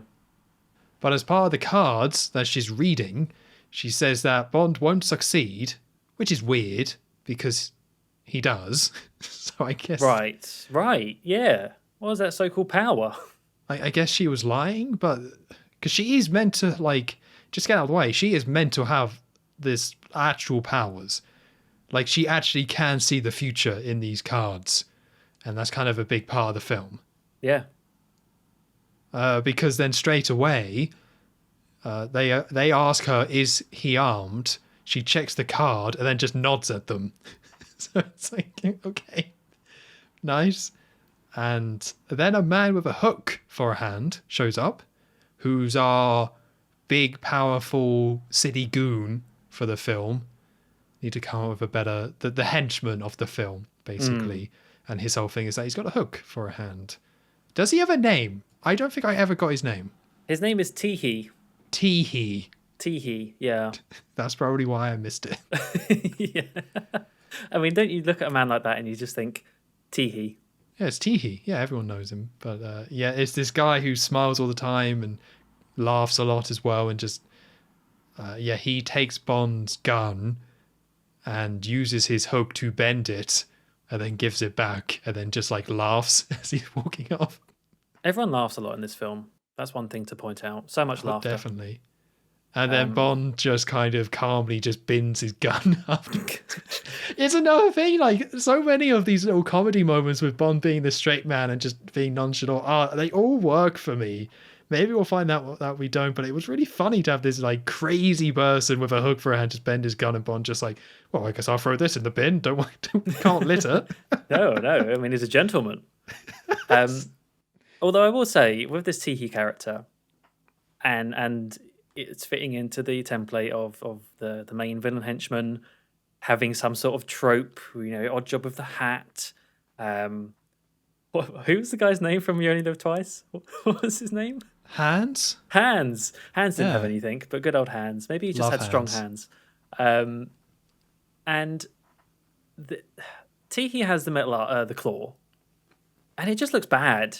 I'm sorry, it's not a difficult thing to get right. But you can tell where his arm is, and he has like an abnormally long arm, and it bends at weird angles. And I know that it's meant to be like, of its time, it would be like a metal prosthetic thing, but you can tell it looks like a prop. Like, it doesn't look real in this universe. And that really bugged me. It's like, could you not have just made it like it doesn't bend awkwardly at the wrist where he's clearly holding on to the hook thing underneath his sleeve? Just little things. Come on. I didn't really notice that too much, but you're not, now that I think about it, you're not wrong. There is times where like the sleeve around it is just clearly completely off. Yeah, maybe it's one of those things where once I noticed it, I kept on kind of fixating on it. It probably wasn't as big of an issue that I'm making it out to be, but it was just constantly annoying me every time he was on screen. Like, sort out your wrist, sort out your hook, man. Come on, tuck it in, put it up a bit further. You're totally right. Although overall, I ended up quite liking Teehee. I think having someone smile like that, it's not a crazy original kind of trope, right? You have crazy people, but he did kind of pull it off, and whenever he was on screen, you did notice him because there's just this giant man with a hook with a hand smiling in the corner, having a great time. So I did love Teehee. I don't think he's going to go down as a super memorable kind of henchman, but I liked it. So Bond then gets another tarot reading from Solitaire, where he gets the Fool card. I don't think they really explain what that means, but I think it's just another joke, really, I suppose. Yeah. And then somebody comes into the room, which is Mr. Big. I don't think they say it's Mr. Big, because I didn't even write that down. And it's just like, hey, take this honky and waste him. So, all right. And Bond then takes another card, and it's the lover's card, kind of hinting that something's going to happen here between Bond and Solitaire. Although, actually, Bond taking the Fool card, do you think it's because of Mr. Big? Oh, because Mr. Big comes out shortly after. Because he's fooling him. Ah.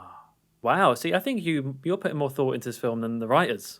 Maybe. I need to rewatch, but just reading it in my notes, it's like they definitely established this thing of the cards are correct. Like, by the way, everyone, voodoo's real. Don't worry about it. The cards are always correct. And the Fool card must have tied into something. Maybe there's something I missed in my notes, but that might be the reason. That might be some really nice foreshadowing there, but I only notice it now that I'm reading my notes, which might be wrong.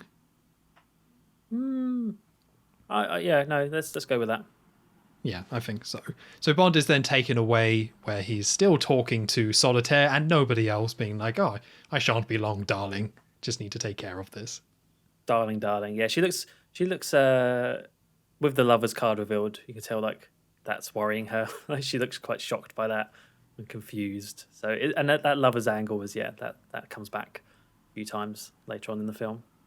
So Bond is taken out by the henchmen, a couple of them, out to the back in this really, really horrible looking part of New York. I don't know, maybe I'm guessing New York in the 70s, some areas of it just wasn't nice. And like it looks like a bloody bomb site, some of these places.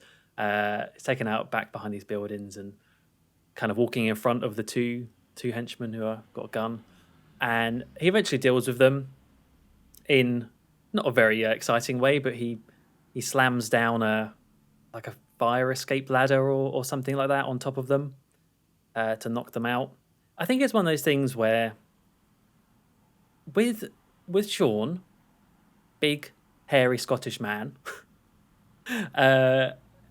he could sell the fight scenes a bit more, especially in this film where Roger Moore is dressed up so, as we've said, so preen and proper, like not a bit of his dress, his outfit out of place. You know, it's all perfect, and then you get the scenes with him doing this. It just doesn't sell for me. I think they don't keep up this angle of him being so kind of, I don't want to say pompous. That's not the right word, but so pristine. I think that does get a little bit lesser, not much so, but a little bit lesser later on. But in these sort of shots where he's got this nice coat and everything, and then he's suddenly taking out his two guys, it just doesn't. I don't know. It didn't work for me. More fighting like that, but he does eventually. You know, he does knock him out. And then just as he does that, he gets caught by another man. It's the same man that was following in the car, the third car earlier on. And you think, oh no, Bond's in trouble. But actually, no, he shows him his badge. It's the CIA. His name, I wrote it down, Harold Strutter. Great name. Harold Strutter, who works for the CIA, who shows up and takes him to his car, kind of tells him about Mr. Big and how only Mr. Big could have this many sort of connections and eyes in the city. And in the car, there's like a little Felix, what do they call it? Well, I guess it's a Felix lighter because it was in the lighter slot. And it's a little radio, another one of those car phone. Look at this thing, we're talking through the car. Felix is talking to him and tells them about Dr. Kananga, who I think is heading back to San Monique now, back to the Caribbean. So that's where Bond needs to go. I think you're right about the Roger Moore stuff, but to be fair, they don't really have him fight many people. So I think they were at least smart enough to not focus on it. It's not like Jaws Lazenby where there's a ton of fights. I feel like, maybe I'm misremembering, but I feel like with this one, he doesn't really get into that many fist fights. Like it's just not that big part of a film for this one. They tone that down. Again, somewhat similar to Doctor No. There's just not that many. Like in older Bond films, it would almost be like a scene, a set piece where, let's go back to the classic sofa scene in You Only Live Twice, where it's very much, here's the dude and here's Bond, and now they're going to have a fight in this room. They don't really do that much here. There's a little bit of that, but it's mostly a lot of just like, and then Bond just fights a couple guys as like a smaller part of a bigger scene. There's not a lot of scenes where it's just Bond fist fighting people like they would have done with Sean Connery with, Thunderball and things like that. So I think they were at least smart enough to tone that stuff down with Roger. Yeah, that's true. And I will say this set is amazing. I don't know if it's a set or if it's a real street, but it's so like grim, as you say. Yeah. It is. It's destroyed. And to see this completely destroyed street in New York, like I've never been to New York or anything, I don't know a lot about it, but even outside of that, just seeing Bond in this location, it's another one where they just found a really amazing place to shoot, and I'm really glad that they did. Tiny part of the film, but it's just really cool to see. It gave me some Skyfall flashbacks of when they go to that destroyed island or the abandoned island. Oh, yeah. It's definitely not the flashy side. If you think of New York, you think of Times Square and Fifth Avenue. You're not getting any of that here. The closest you got was that aerial shot of the UN building. Yeah, but it's great. I really like it just in terms of visual variety and it just looking cool on its own kind of merit. So this leads to Bond going basically to San Monique, although not before we cut to a man having a grand old time. Oh yeah, doing a performance for a group of people, and it's the Baron, and he's got a white hat. He's got half his face painted white, this white cape and things like that, and a loincloth, and he's just dancing around and generally being quite weird. And I think, I mean, he has a presence. I use that word a lot probably, but something they do with this character is that he kind of breaks the fourth wall by looking at the camera all the time. And I think he's the only character in the film that does that. Oh, that's yeah. I did not pick up on that apart from the end of the film. But oh, okay, yeah. Well, he does it in this one. I don't know if he does it in any other scenes, but this scene starts with him laughing at the camera. And, you know, the whole point of this, and they describe it here where it's like, the Baron can't be killed or has come back from the dead or something, but is entertaining you folks tonight. And I think they want to give him this kind of otherworldly feel. And I think having him look at the camera is just one of the ways they did that. Some of the other ways was by having him be an absolute lunatic. That's another less subtle way, but yeah, they did have him look at the camera quite a bit. It's good that they didn't do in all of this make him look at the camera and say this didn't happen to the other fella. That would be a bit weird, wouldn't it? Yeah, that probably wouldn't have made sense. Maybe, yeah, like the henchmen have their own little universe where they say this sort of stuff. This wouldn't have happened to Teehee. Yeah, so we're now in San Monique with the Baron, and Bond goes to a hotel, which, yay, Bond's in a hotel. We're ticking all the boxes here. We are. Let's just get out of the way now in terms of the box ticking. Now that we are moving on from Sean Connery, there is no more Sweaty Sean. Oh. That's going to be a box always left unchecked. Damn. Sorry. Damn. This podcast is over. Yeah, we do get some Sweaty Roger, but it's not the same. It'll never be the same. And we have, Bond in the hotel, and he goes to check into his room, and we get a surprise where the guy's like, Mrs. Bond has already checked in for you and is expecting you. And he's all like, but goes along with it. And this Mrs. Bond character has changed the room for him. And we get a little bit more of the performance and the Baron laughing and stuff like that before very quickly cutting to Bond in the room in another robe. This guy loves to wear a robe in this film. Just kind of Don't running. judge him. I'm not judging. I'm just saying he wears a lot of robes. I think he wears another robe later on as well. I think you're right. He has a range of robes, but so he goes along with it basically. So the room has been changed by this Mrs. Bond, and he basically just goes to that room and has a little bath and sees the closet is full of women's clothing and stuff. So he's like, okay, that's fair enough. And he then gets out what I described as a gizmo and starts scanning the room. What is this gizmo? Yeah, So it's like a little radio. No, that's afterwards. The gizmo, I guess it's just to check for bugs, right?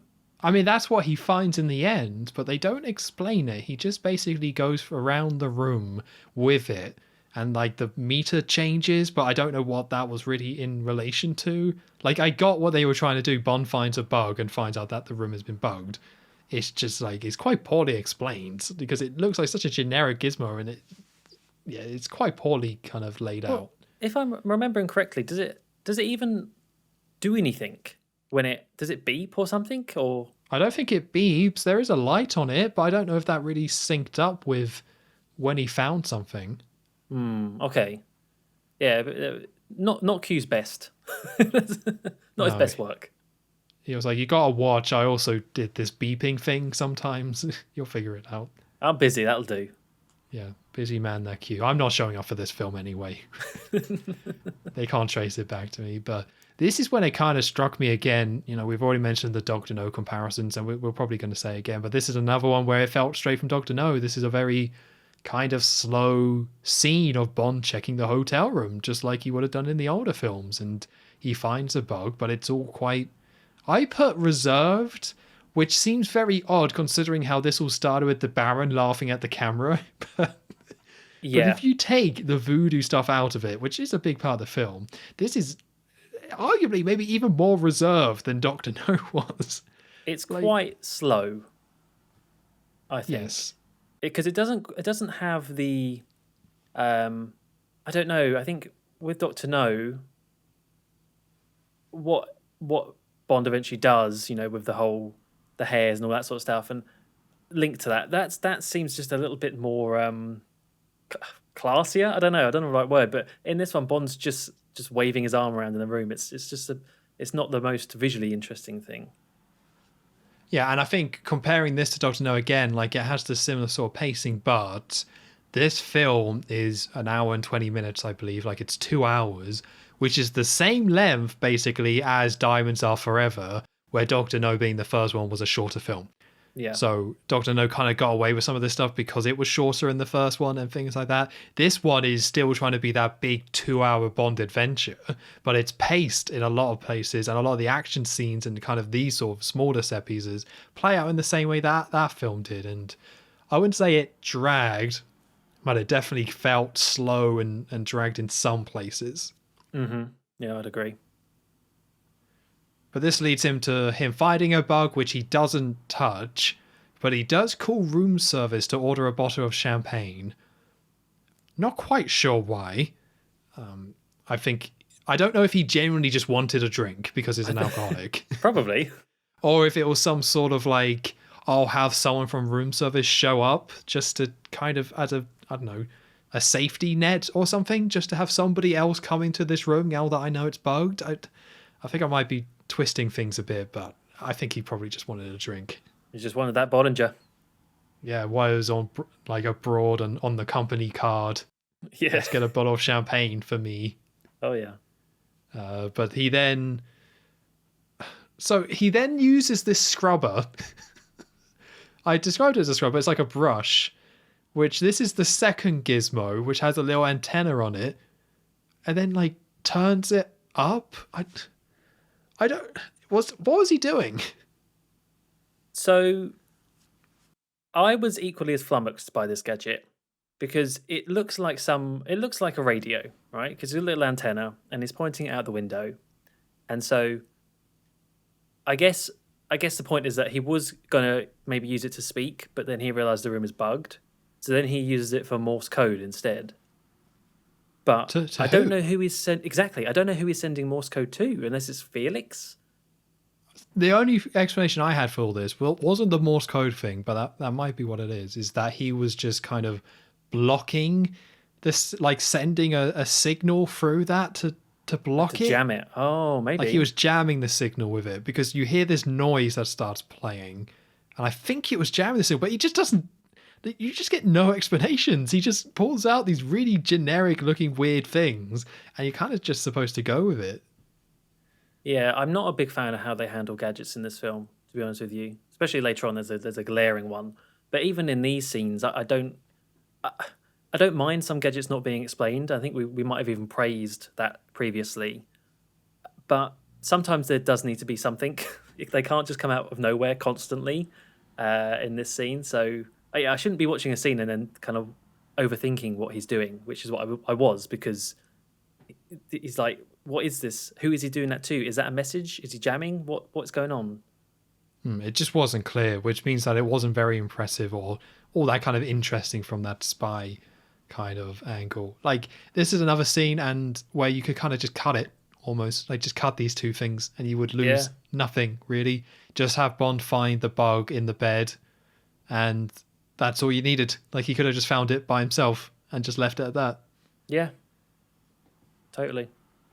So after Bond has sorted out his little brush radio thing, he was running a bath for himself earlier, so he gets into the bath. This is where we see, they talk about differences between Sean and Roger. Very apparent here. Not a hair on his chest, that man. He is smooth as a baby's bottom. But yeah, he's shaving in the bath. And you see in the background behind him, coming through, a vent opens, and out pops a snake that comes crawling down. So we're going to be saying it a lot with the whole Dr. No stuff. It's kind of similar to the whole spider scene with that. But this time it's a snake. And you think that's going to go somewhere, but actually before anything does happen with that, the champagne arrives. And the waiter who's bringing it's the same guy we've seen a few times now. It's that henchman Whisper, who he really does whisper. Like, there's a little thing in this scene where he keeps talking and Bond's like, what? Can't hear you. Say that again. But yeah, he delivers his Bollinger. I don't know why it's him, because he doesn't really do anything, and it's just meant to be distracting with the snake. Yeah, I would assume distracting, but yeah, because the whole point is that Whisper is not part of the staff. He's just there to, or maybe he is part of the staff, but he is just part of one of the goons. Yeah. Although then that does raise the question of, well, if you're going to send a snake after him, just poison the champagne for Christ's sake. That is a good point. That is a very good point. But a snake, I suppose, is more, well, it's meant to be more interesting. I don't know if the scene is very good, but Bond takes the champagne and Whisper leaves. Like, there's nothing that happens there. He just goes. So Bond goes back into the bathroom and starts to comb his hair and get his hair all nice with some like spray or whatever, some sort of alcohol-based spray. Meanwhile, smoking a cigar. A giant cigar. Oh, yeah, only the best for Bond. And yeah, you see the snake is now like on the floor whilst all this is happening. You get nice foot shots of Bond right up close. Like, oh, there's James Bond's feet. I don't know if I really wanted to see that. And it's meant to be tense, this scene, I think. Given like, oh no, there's a poisonous snake, presumably poisonous. We've seen someone die from a snake bite already. Getting closer and closer to Bond. But to me, it just isn't. I don't know what it is about this scene. I can't really remember if there's any like good music to go along with it, but it really just falls flat for me because, yeah, eventually Bond spots the snake in the bathroom mirror, and uses this like can of whatever and his cigar to make a little flamethrower and just like toast the snake completely. Gets a barbecued snake. But yeah, it didn't. For being something that was more intricate than the spider, the tarantula scene in Dr. No, I don't think it was anywhere near as effective. I quite liked it. I think this is the case of this film has all these smaller pieces and sometimes it's kind of a bit whatever, and I guess I could see that way. But I think the fact that a snake on screen just looks really kind of unsettling in itself. Like, you don't really have to do that much more. Just seeing this snake in a hotel room slowly going through and slowly approaching Bond, I thought it was effective. Like, nothing crazy, but I think it worked. And you had that interruption where Whisper shows up, because initially you just think, is Bond going to be in this bath and have to wrestle a snake? I would like that way more. Yeah, that'd have been great. Yeah, he has to jump out and put on a towel just to take the snake on. But no, they do have him come out and put on his robe and things like that. And yeah, it doesn't really go anywhere. But I don't know. I think seeing a snake in this hotel room slowly approach, it worked for me. As I've said, nothing in this film really massively peaks. But still, I liked it. As Joe said, Bond made like a makeshift flamethrower and toast the snake. They didn't actually kill the snake, which is nice. Like, if this was Thunderball, they would have totally killed that snake. Oh, but it was, you could tell it was a fake, which is nice. Oh, those poor sharks. Yeah, R.I.P. those sharks. But with the snake now taken care of, a little gun points out. Well, a shadowy figure's on the door, so Bond kind of goes to the side of the door, and then we see the little gun point out. So Bond, using his giant cigar, and I think this is the reason why it's so big, just burns the hand. Mm-hmm. And I think it was so big just so you got that sense of, oh, it's being burnt. Because if it was small, like, you couldn't do that with a cigarette, could you? It's not, it would hurt, No. but it's not quite the same. And pulls the person and throws them onto the bed, and it turns out it's a woman. And this is our introduction to a character called Rosie, who has... This is all very odd, this one. So he's like, you're Mrs. Bond, and then Bond kind of sees what gun she has, which is a Smith & Wesson, which is like, this is CIA issue, so you must be part of the CIA. And it turns out that she worked with one of the agents who was killed in the intro. So she was part of the CIA, but was working with this MI6 agent.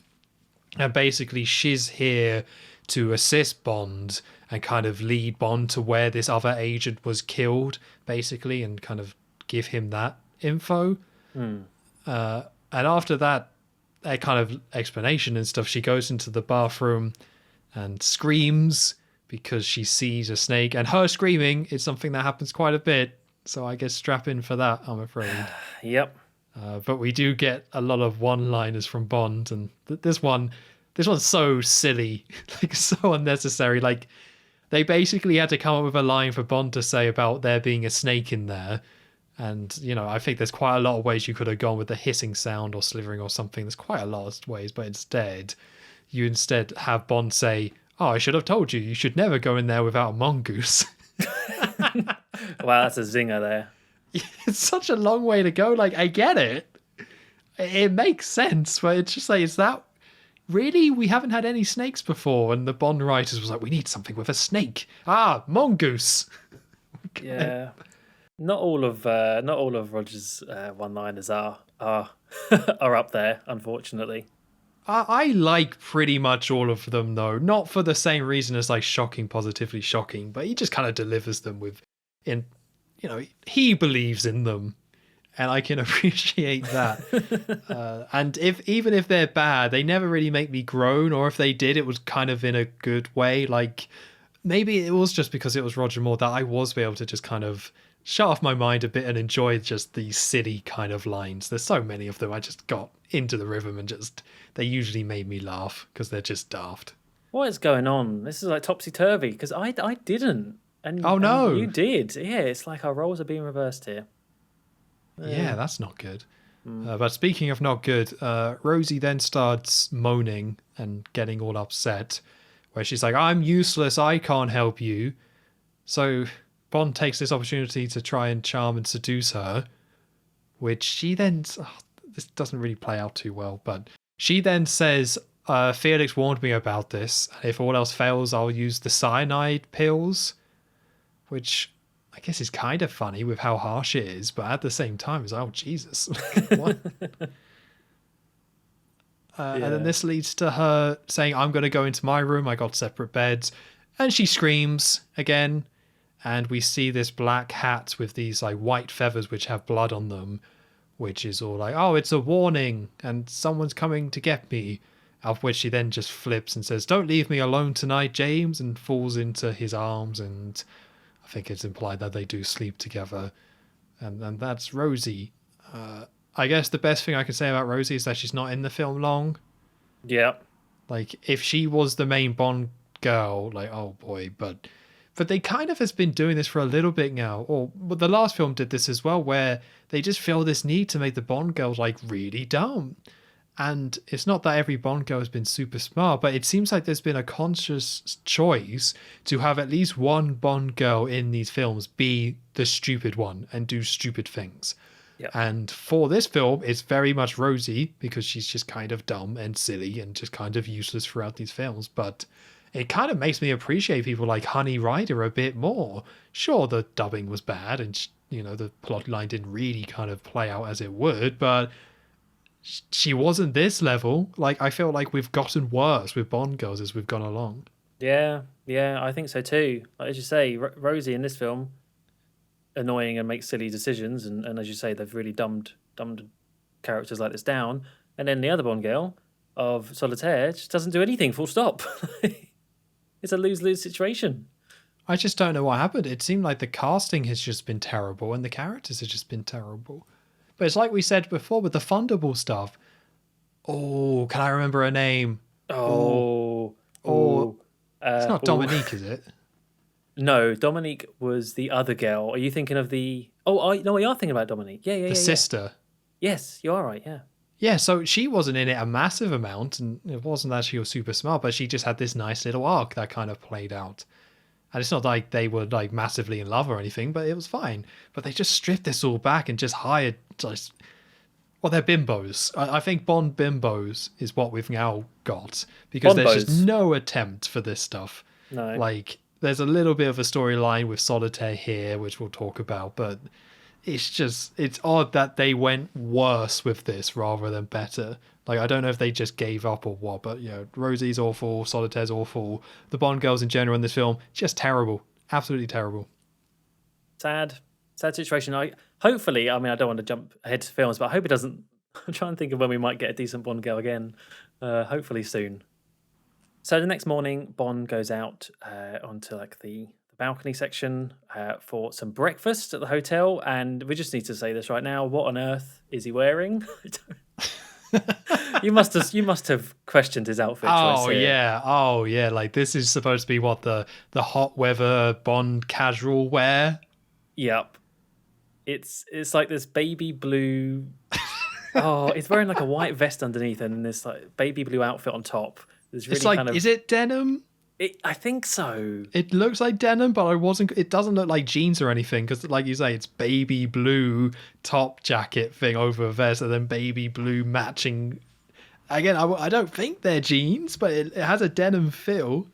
Yeah, it's not Bond's best look, and I just don't. I think they were still kind of finding their feet with Roger Moore's wardrobe as Bond, and this was a miss.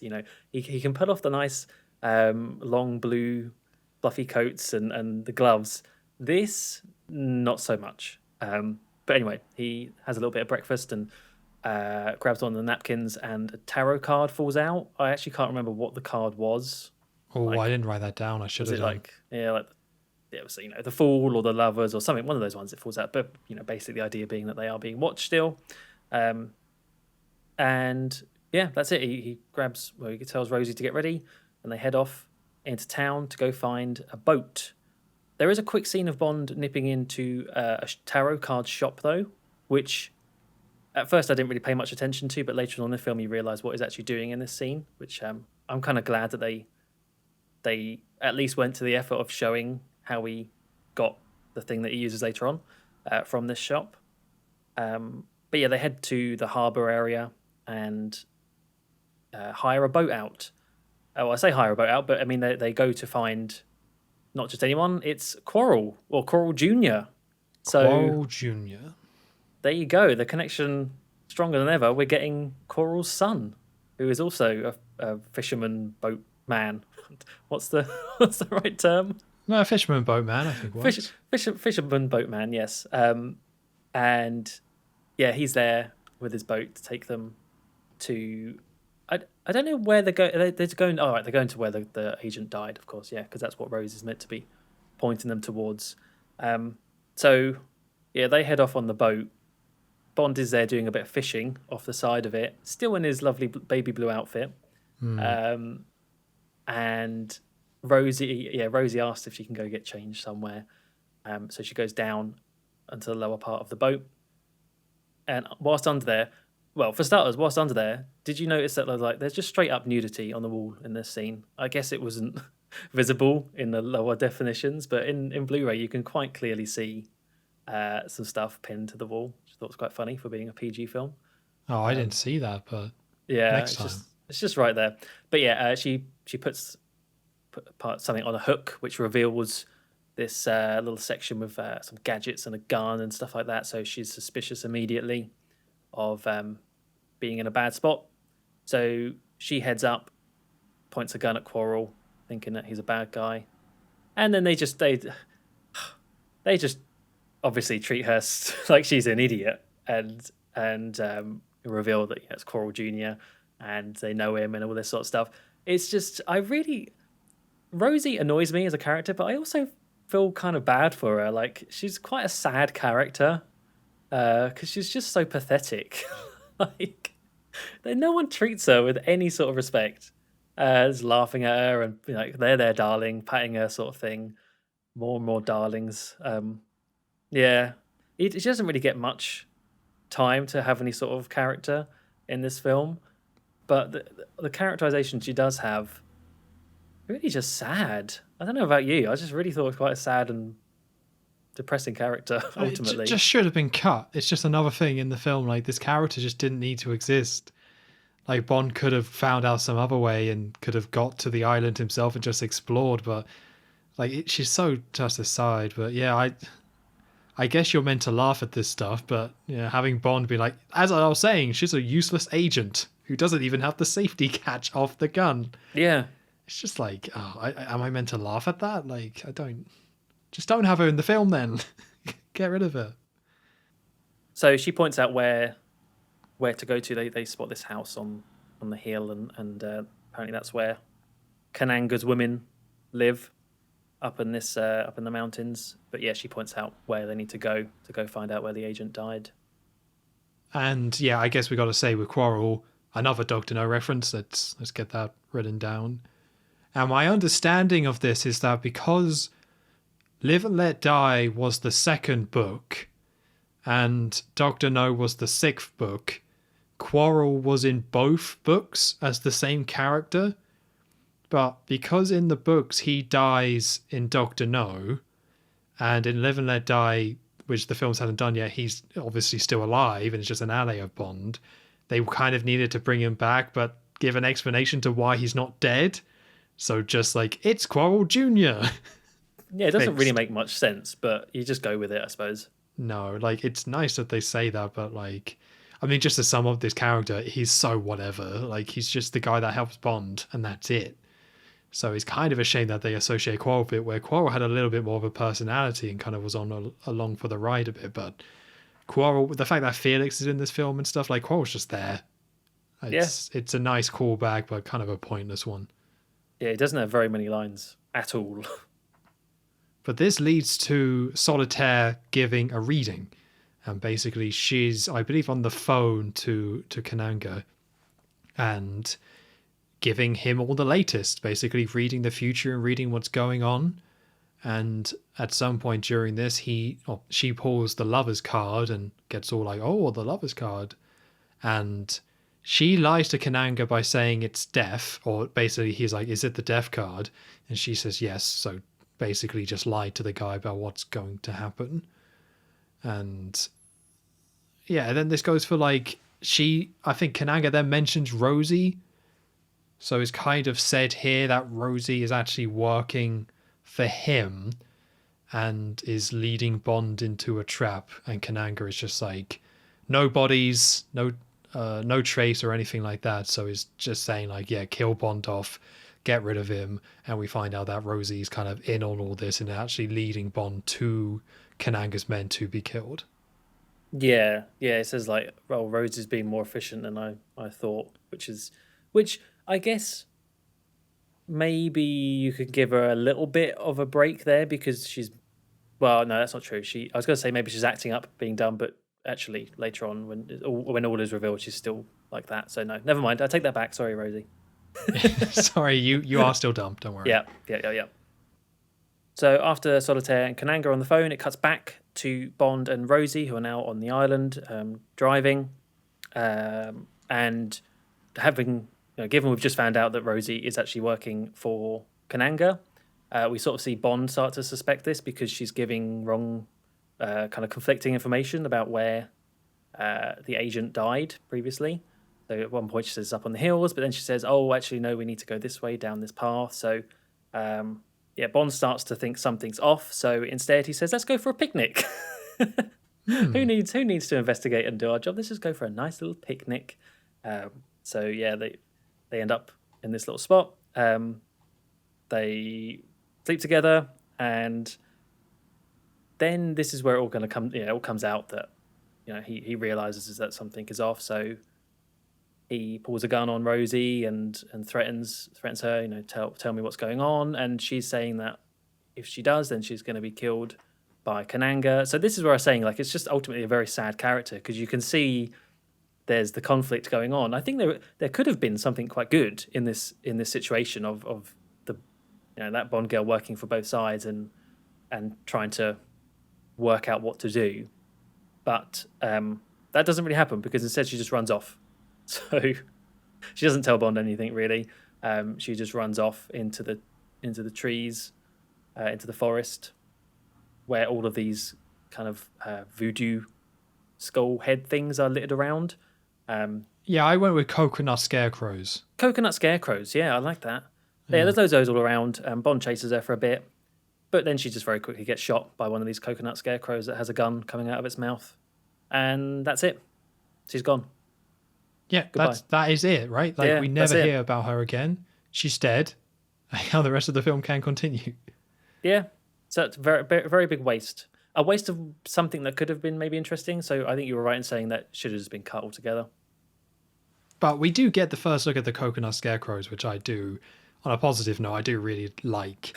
So this whole island is just littered with these things, and they're kind of creepy, also kind of silly. But for me, that they kind of walk that line quite nicely of being silly, but also a little bit unsettling at the same time. I mean, it is nonsense that one of them has like the one that shoots Rosie has cameras.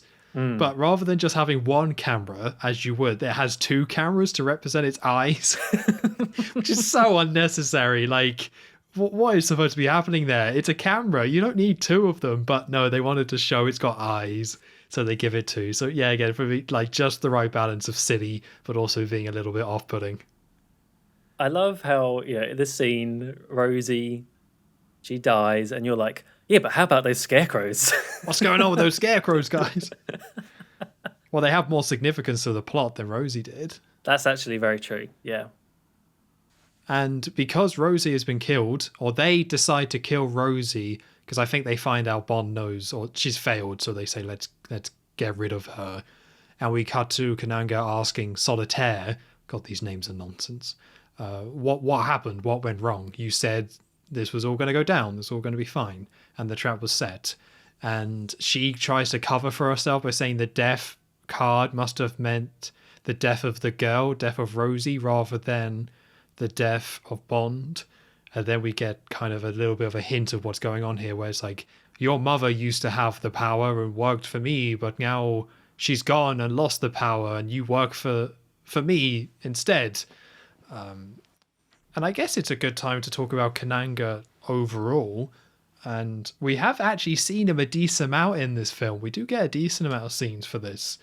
Maybe not as much as like Goldfinger, but we do see him a lot. And I really, really like him on screen and the way he talks. He's very calm and collected when he talks, but just you get that hint of he's a bit crazy and he's a little bit unsettled.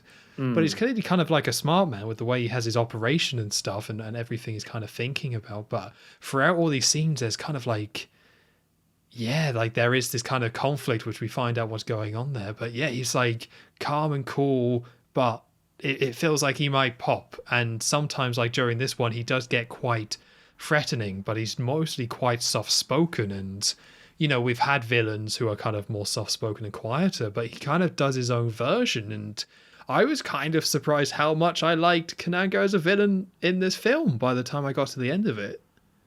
Yeah.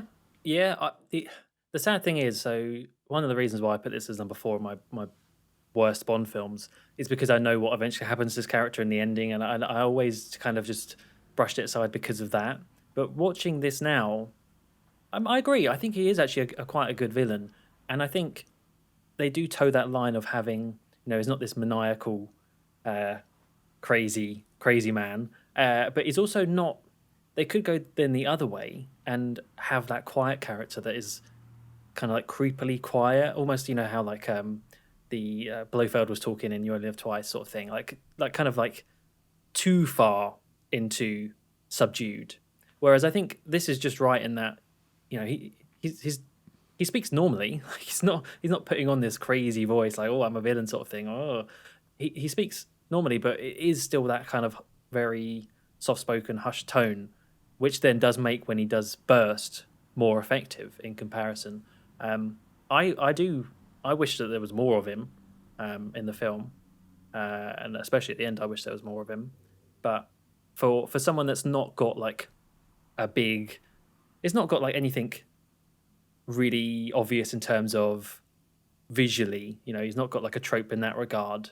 It's just a guy. It's just a drug smuggler, right? So, or a drug trafficker. So, with that being said, I think actually really quite a good character. Yeah, he just leaves an impression, and that's kind of what you need with this. And it's just interesting to see the Bond franchise still able to take the soft-spoken evil person with plans and still mix it up a bit and still kind of show a different kind of interpretation of that. So yeah, I was really surprised. I don't know where I would say in terms of Bond villains overall, but I was like, this guy's great. And that's weird. I didn't think he would be. I expected him to be bad. After that scene with Kananga and Solitaire, we then go back to Bond, who is still around the island, but we straight away cut to him in this hang glider, which is another silly scene of Bond not being very self-aware where he's in this thing, flying around, but has like a cigar. Just chilling. just chilling. Just casually, just on this hang glider, just taking around and things like that. But we also do continue a little bit with Kananga, where he has a really great line here, which is again that bubbling below the surface anger, but still being quite calm. Where he's like, he says, "You've made me angry with you, and I have no wish to be," which is just like, oh, the way. And then he storms off. Yeah. Then he storms off. So you get that little bit of anger there, but Bond then signals to the boat or to Quarrel down below to detach this hang glider. And using that, he then glides onto the island. Is this a different island to the one he was on before with Rosie? I don't know, is the answer. I assumed no, but they don't really establish these islands super well. I assumed it all took place on one island, but then, yeah, I don't know. I guess he's meant to have left and come back, but it's not clear. Yeah. And he hangs on and is slowly coming down on his hang glider. And you see a guy standing guard with a gun. So Bond comes up behind him and gives him a little kick and kicks him off the cliff. So nimble, even hang gliding. Yeah, and he keeps going. He doesn't land. He just keeps flying. Yeah. And this then, after that, just I think straight away cuts to Bond in the chair, in Solitaire's chair, wearing the robe and things like that with the tarot cards. Well, he lands and he has like reversible clothes. Don't know if you spotted that. Like he takes off his jacket and then turns it inside out, and it's now like that nice beige one. It's always prepared. Yeah, he knows. He's done this before. Yeah. So yeah, he's messing around with the cards, and she shows up. Solitaire shows up and starts freaking out, saying it's blasphemy and things like that, and he then goes into the angle of like, well, the cards are saying we're going to be lovers, and that's what's going to happen. And she's like, no, that's impossible. But she's like, we just get this conflicted thing where Bond's creepily sitting there like, yeah, we're going to bang. And she's just having this like internal meltdown. But the cards, what do I do? The cards, no, but surely. And then Bond says, okay, pick another card, reveals this deck. And she picks the card and gets a lover card. And at that point, we get some kind of romantic sort of music playing with elements of the Live and Let Die theme. And she's horrified. She's like absolutely horrified. But we see that Bond has got his own deck of cards, and every single one in that deck was the lover card. So no matter which one she picked, this was always going to happen. And he basically tricked her into sleeping with him. Yeah. I do like bits of this scene. I like Bond, like you say, that cut to Bond where he's just messing around with the cards and he's got the robe thing on. I just think that's quite a nice little. I just think the image of him like going in there and setting up for that for her to walk in. I just think that's quite funny.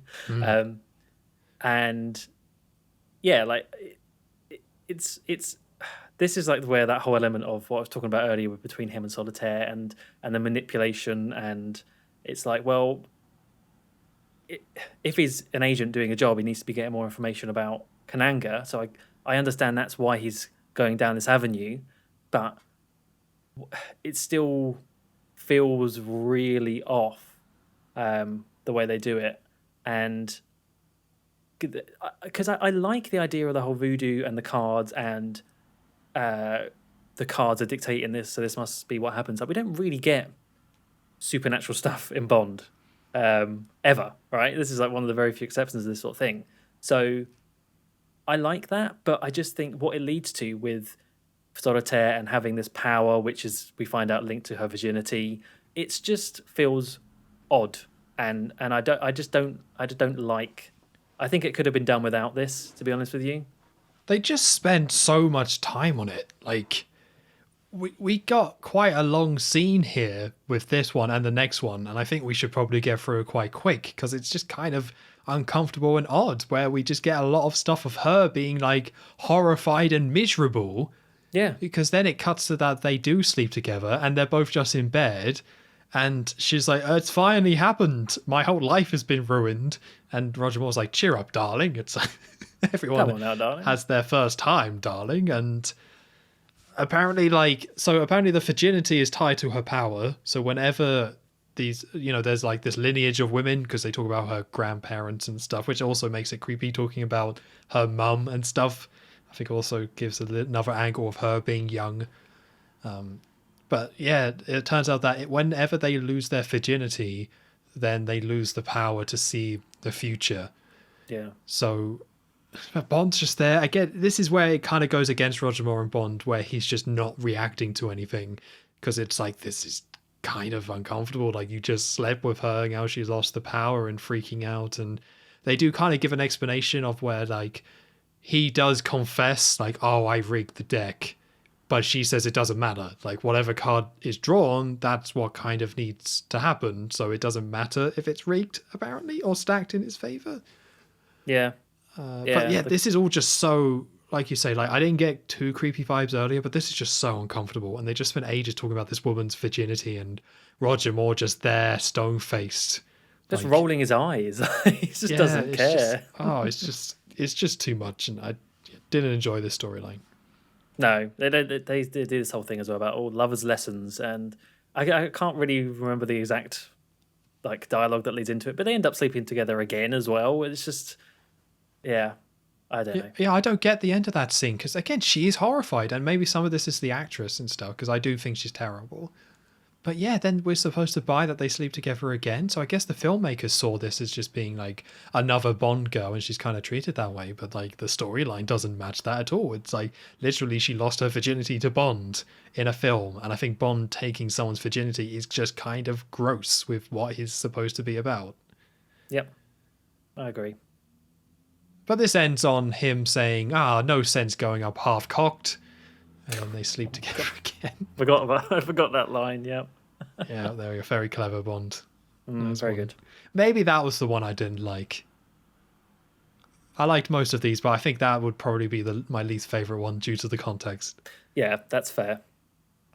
But now basically they're somewhat a couple. Like, she's worried about being killed, but she's kind of going along with Bond on this. And they're going to go and find Kananga. And we actually get a slower version of the Bond theme. Or, I think we've heard this before, but we get a little bit more of the Bond theme here. And basically they're following the scarecrows, where we saw these scarecrows before, but this time they're going to follow them to try and find where Kananga is, basically. And it's here where we see a man with a flute, which just is kind of there, and they kind of just walk by. But it's the Baron. It's the Laughing Man. He's back from the dead, kind of. And he, like, it is a flute, by the way, isn't it? Yeah, yeah. A flute light instrument. And then he, like, opens it up, and it turns out it's a radio. It's got a little antenna and everything.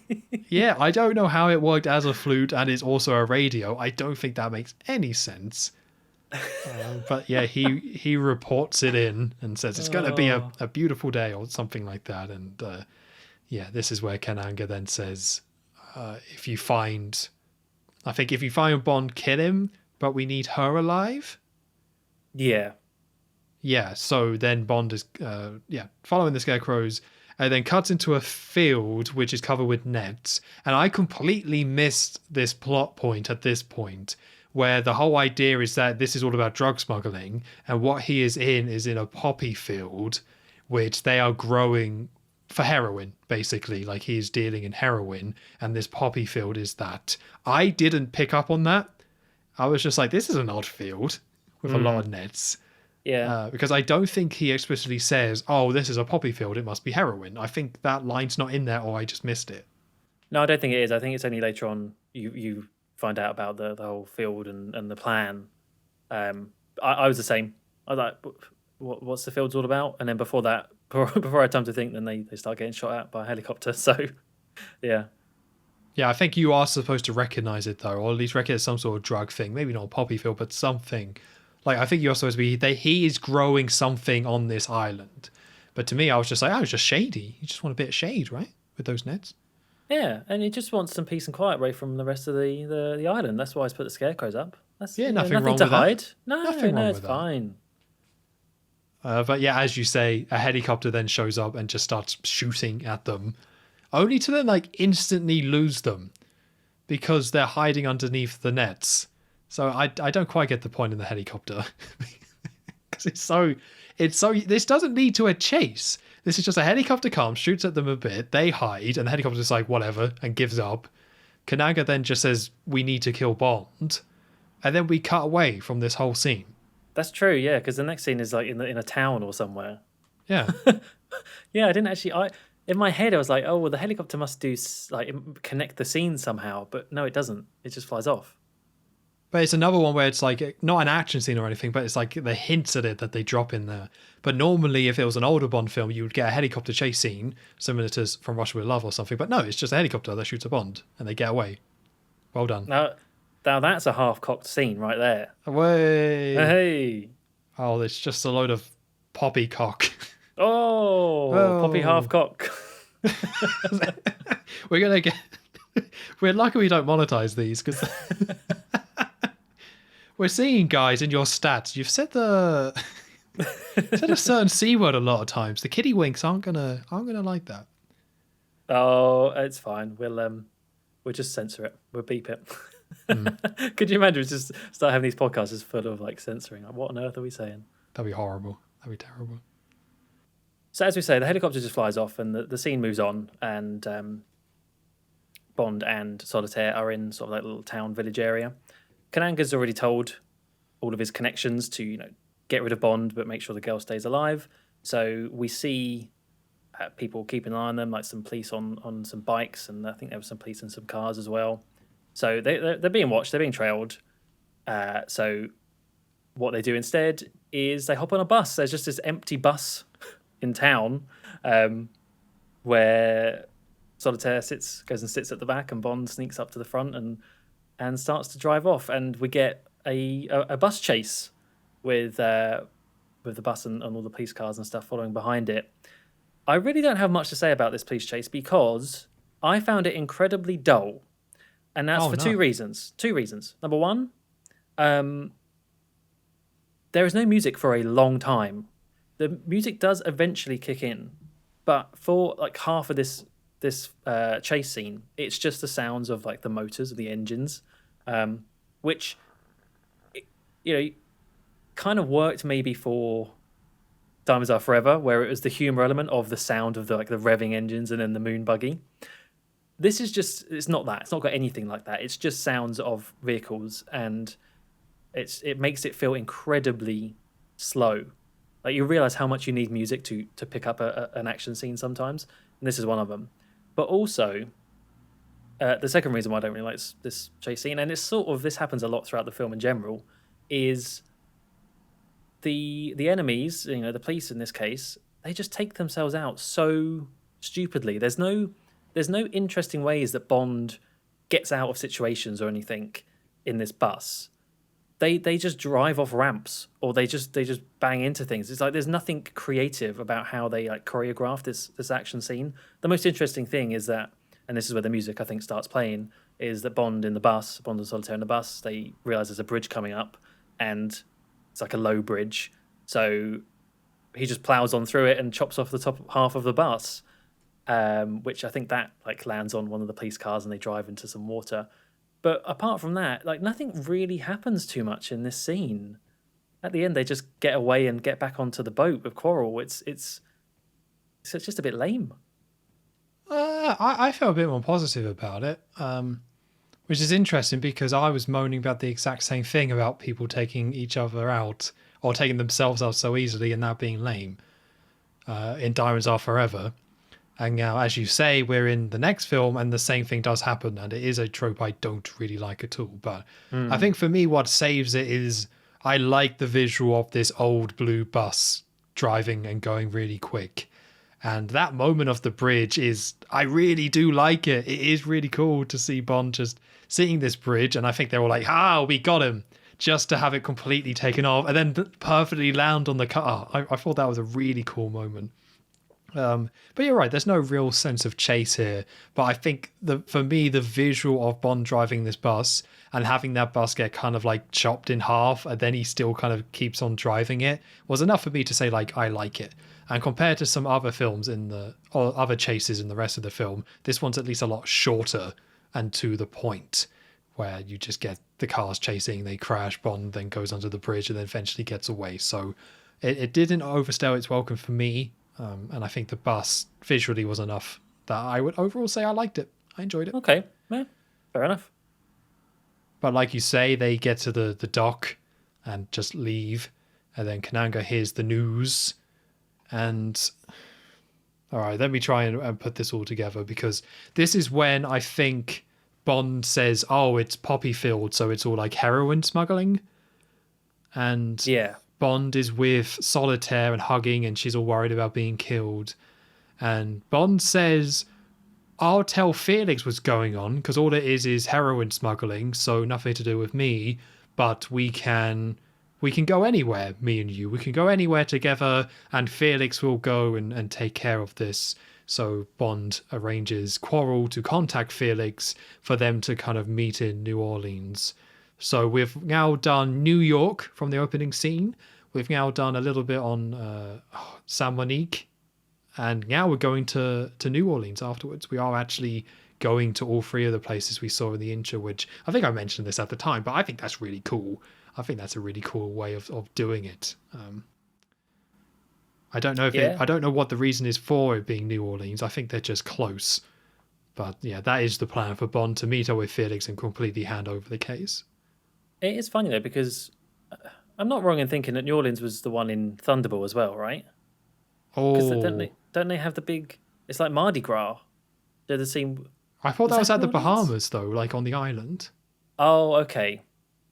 Yeah, right. No, it must have been. I think I'm just like associating that because it was very Mardi Gras-esque. Yeah, no, that wasn't New Orleans. Never mind. Something I will say though, more negative about it. I am so sick of America in these films. Like there's been a lot, yeah. Like, yeah, New Orleans is a little bit more unique and different. You know, it is a unique city, and I do appreciate that. But wow, they love going to America, and I'm really sick of it. So I hope the next few films avoid America, but I am not as interested in America as these producers and writers seem to be. Like, this is our third one now, like second in a row, but where they're just obsessed with America, and I'm just not that impressed. I don't dislike America, but I think there are so many better locations, and Bond just keeps going back to America. So I hope we kind of move away from this soon, because, you know, New Orleans is unique, sure, but we've already done the island setter with, say, with me now, Dr. No, and also Thunderball, and New York isn't all that interesting, or not how they use it anyway. So I just done with America, but it's one more film, and hopefully we calm down with that soon. I'm thinking ahead. I think at least the next one's going to be a bit different. But you're right. I mean, I like the New Orleans city bit and getting those elements of like the marching band we saw earlier on and that cultural aspect of it. But then we do eventually end up in like the bayous, and that's just flat water, right? Like I guess it's good to have it at least once, but not the most interesting visually. Yeah, they just need to mix it up. And yes, I'll give them Vegas. I wasn't that impressed by it, but that is very different visually. But like, we have gone to so many states now in America. Like, let's do something else. Yeah. But we instantly cut to Bond and Solitaire being in New Orleans at the airport, and they get into the taxi and, I think asked to go somewhere, and the door's locked. And it's the taxi driver from before in New York. Hey, he's back. Yeah, he's all starts calling him Jim all the time as well, which was quite funny to hear someone call James Bond Jim. Jimmy Bond, yeah. Hey Jim, Mr. B wants... Yeah, he starts saying about how Mr. B wants to see him, Mr. Big, basically, and have kidnapped him, pretty much. And at this point, Bond has been kidnapped and they don't actually leave the airport at all. They go to put Bond in a plane. And at this point, then, Solitaire hits him with the bag. I didn't understand this. Yeah, she just instantly kind of turns on him because basically they're about going to put him on a plane and they're like, you're going skydiving. But Solitaire hits him with the bag, which is when he then blocks that and is able to kind of get away. But I don't know if Solitaire was just going along with it, but we never got any hints that that was the case. No, I suppose you could argue that she's saving face in front of Mr. Big and his goons, but it does come out of nowhere. I did wonder, had I missed something there, or is she betraying Bond now? But yeah, I don't think she is. It's just kind of clumsily handled. I think the main reason for it is to give Bond an excuse to be able to run off. She triggers the commotion that allows him to get away, where none of those were probably going to attack. Or if he just punched someone in the face, it kind of wouldn't have worked. I think it might just be lazy writing all around. Yeah. But Bond is still in the airport and finds a plane and gets into the plane, and there's just an old woman in there who we find out is called Mrs. Bell. Mrs. Bell. Mrs. Bell. And she's like, you're not my instructor. At which he's like, I'm taking over. I'll be giving the lesson today. And starts driving this plane, this quite small red and white plane, I think. Just starts driving it around the airport. He doesn't take off. No. He's basically just driving around, and all the other guys who hadn't catch it before get into cars and start following him. So I assume you're a big Mrs. Bell fan. No, not really. No, you're not a fan of the Mrs. Bell. She doesn't do it for me, I'm afraid. What's gone wrong? I guess she's just not really in it very much. But also, when you're in a film with J.W. Pepper, you're going to get overshadowed a lot. Yeah. So, yeah, that's just the way it is. Yeah, so she is purely a joke character, basically.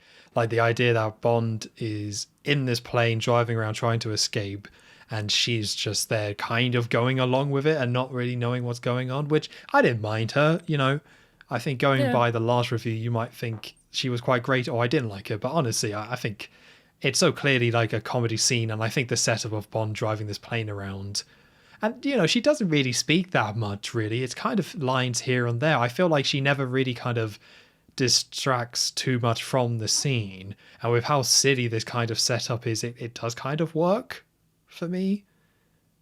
Yeah, I definitely like the premise of the scene. I'm going to kind of sound like a broken record again, because I think it has the same problems of the scene we just had with the bus, in that I don't really think much happens and all the enemies take themselves out really stupidly. So I think Mrs. Bell was a saving grace of it, to be honest with you. And Mrs. Bell gets the first swear of the entire franchise as well. Oh, right. Yeah, as the doors are closing. Yeah, she goes, just says holy S word, basically. Yeah. Not trying to hide it. I'm like, wow, okay, Mrs. Bell, some mouth on you. Yeah, but yeah, that eventually causes the wings of the plane that he's in to get clipped off. And I guess it's kind of like the same thing with the bus. The bus being destroyed in a funny way, it's the same thing with the plane. Doesn't really lead to much. I think maybe just the visual element of it is meant to be interesting enough. But some of the stuff I did like, I like that visual. He is kind of going forward and the doors are shutting, and just seeing the wings get ripped off. I think that kind of works on its own merits, really. And I did like the one shot where the car goes on the ramp and kind of scrapes along the side of the plane. It's like, you know, they did that for real, and it is cool to see like a car rip all the side of this plane up. Like, it's something different. Like, again, I think the visuals of a lot of this stuff, where it does feel quite unique and different, and the fact they allowed themselves to go a bit silly, I think they do a good job of taking advantage of that to give us something a bit different. Sure, it's nonsense, but I think I can just still enjoy the fact, like, oh yeah, they ripped this plane has been completely destroyed and the wings are ripped off, and that guy just like went on this ramp, and I think I can appreciate it for that. Yeah. Yeah, I think it's better than the bus one, but I still don't think it's great for me personally. And this all ends with the instructor seeing this, and I want to say Bond is all like, same time tomorrow, Mrs. Bell. And Oh, that sounds like him. That sounds like Roger. yeah, and then after that he escapes, I guess. Can't remember exactly how that plays out, but yeah, he gets away and runs off. So that scene then leads on to Bond with Felix, and you actually, the scene starts with Felix on the phone to that instructor. You can hear him like swearing and cursing through the phone, and Felix trying to sort him out. All meanwhile, Bond is getting like tailored in the background and picking out ties, which is like, is that the best time to be doing this? I don't know. But yeah, they're talking together, and I think Felix, I don't know how they know to go to the fillet of soul. How do they know to go to the fillet of soul, which is where they end up going to? I believe Bond just kind of suggests it. Bond just suggests it. Yeah, Okay. that's where he went before, and that's where Mr. Big was in New York. So I think he just suggested based on the bad experience he had there. Right, okay. But before they do, we do see the scene of Strutter, Harold Strutter, who we saw before. It's basically a repeat of the scene we had in the pre-title sequence, where he's outside keeping an eye on Filet of Soul restaurant. And yeah, the band, the marching band, comes around the corner again. The same guy comes up to him and again stabs him. Like, it's just an exact repeat. Everyone starts dancing again. That's the end of Strutter. Not really much to say about him, really. Yeah, I don't have much to say about the character, but I really like the way they did this, where you're left to fit in a lot of the gaps, where they don't actually show him being stabbed or anything like that. They simply show the parade coming round, and again, it's shot exactly the same as the intro. Not similar, exactly the same framing and stuff. So you see the parade, and you see the CIA guy standing there, so you know what's coming. And then you see the creepy old man who loves stabbing stand next to him. And then it pretty much just cuts to them all singing and dancing. So you know what's happened because you saw the previous scene, but you don't have to see it, and that makes it like way more effective. I love this like little twist that they did here with this scene to have you fit in the gaps, and it makes it seem a little bit more grim. You know, obviously it's not great for the character to be just killed off screen like that, but I think for the film itself, I loved it. I thought it was a really smart way of doing it. Yeah, it definitely is smarter storytelling, which is not always what you see in Bond films. So that was quite refreshing. But then you do eventually get Bond and Felix. I guess they just missed that completely. They go into the Filet of Soul restaurant together, which is it's quite nice to see Bond and Felix actually together doing stuff. They're going in, and it's kind of the same vibe as Bond going into the one in New York, where it's like they're definitely out of their element. Although I think Felix is a little bit cooler than Bond. I mean, he's American, I guess. So, yeah, they are taken to...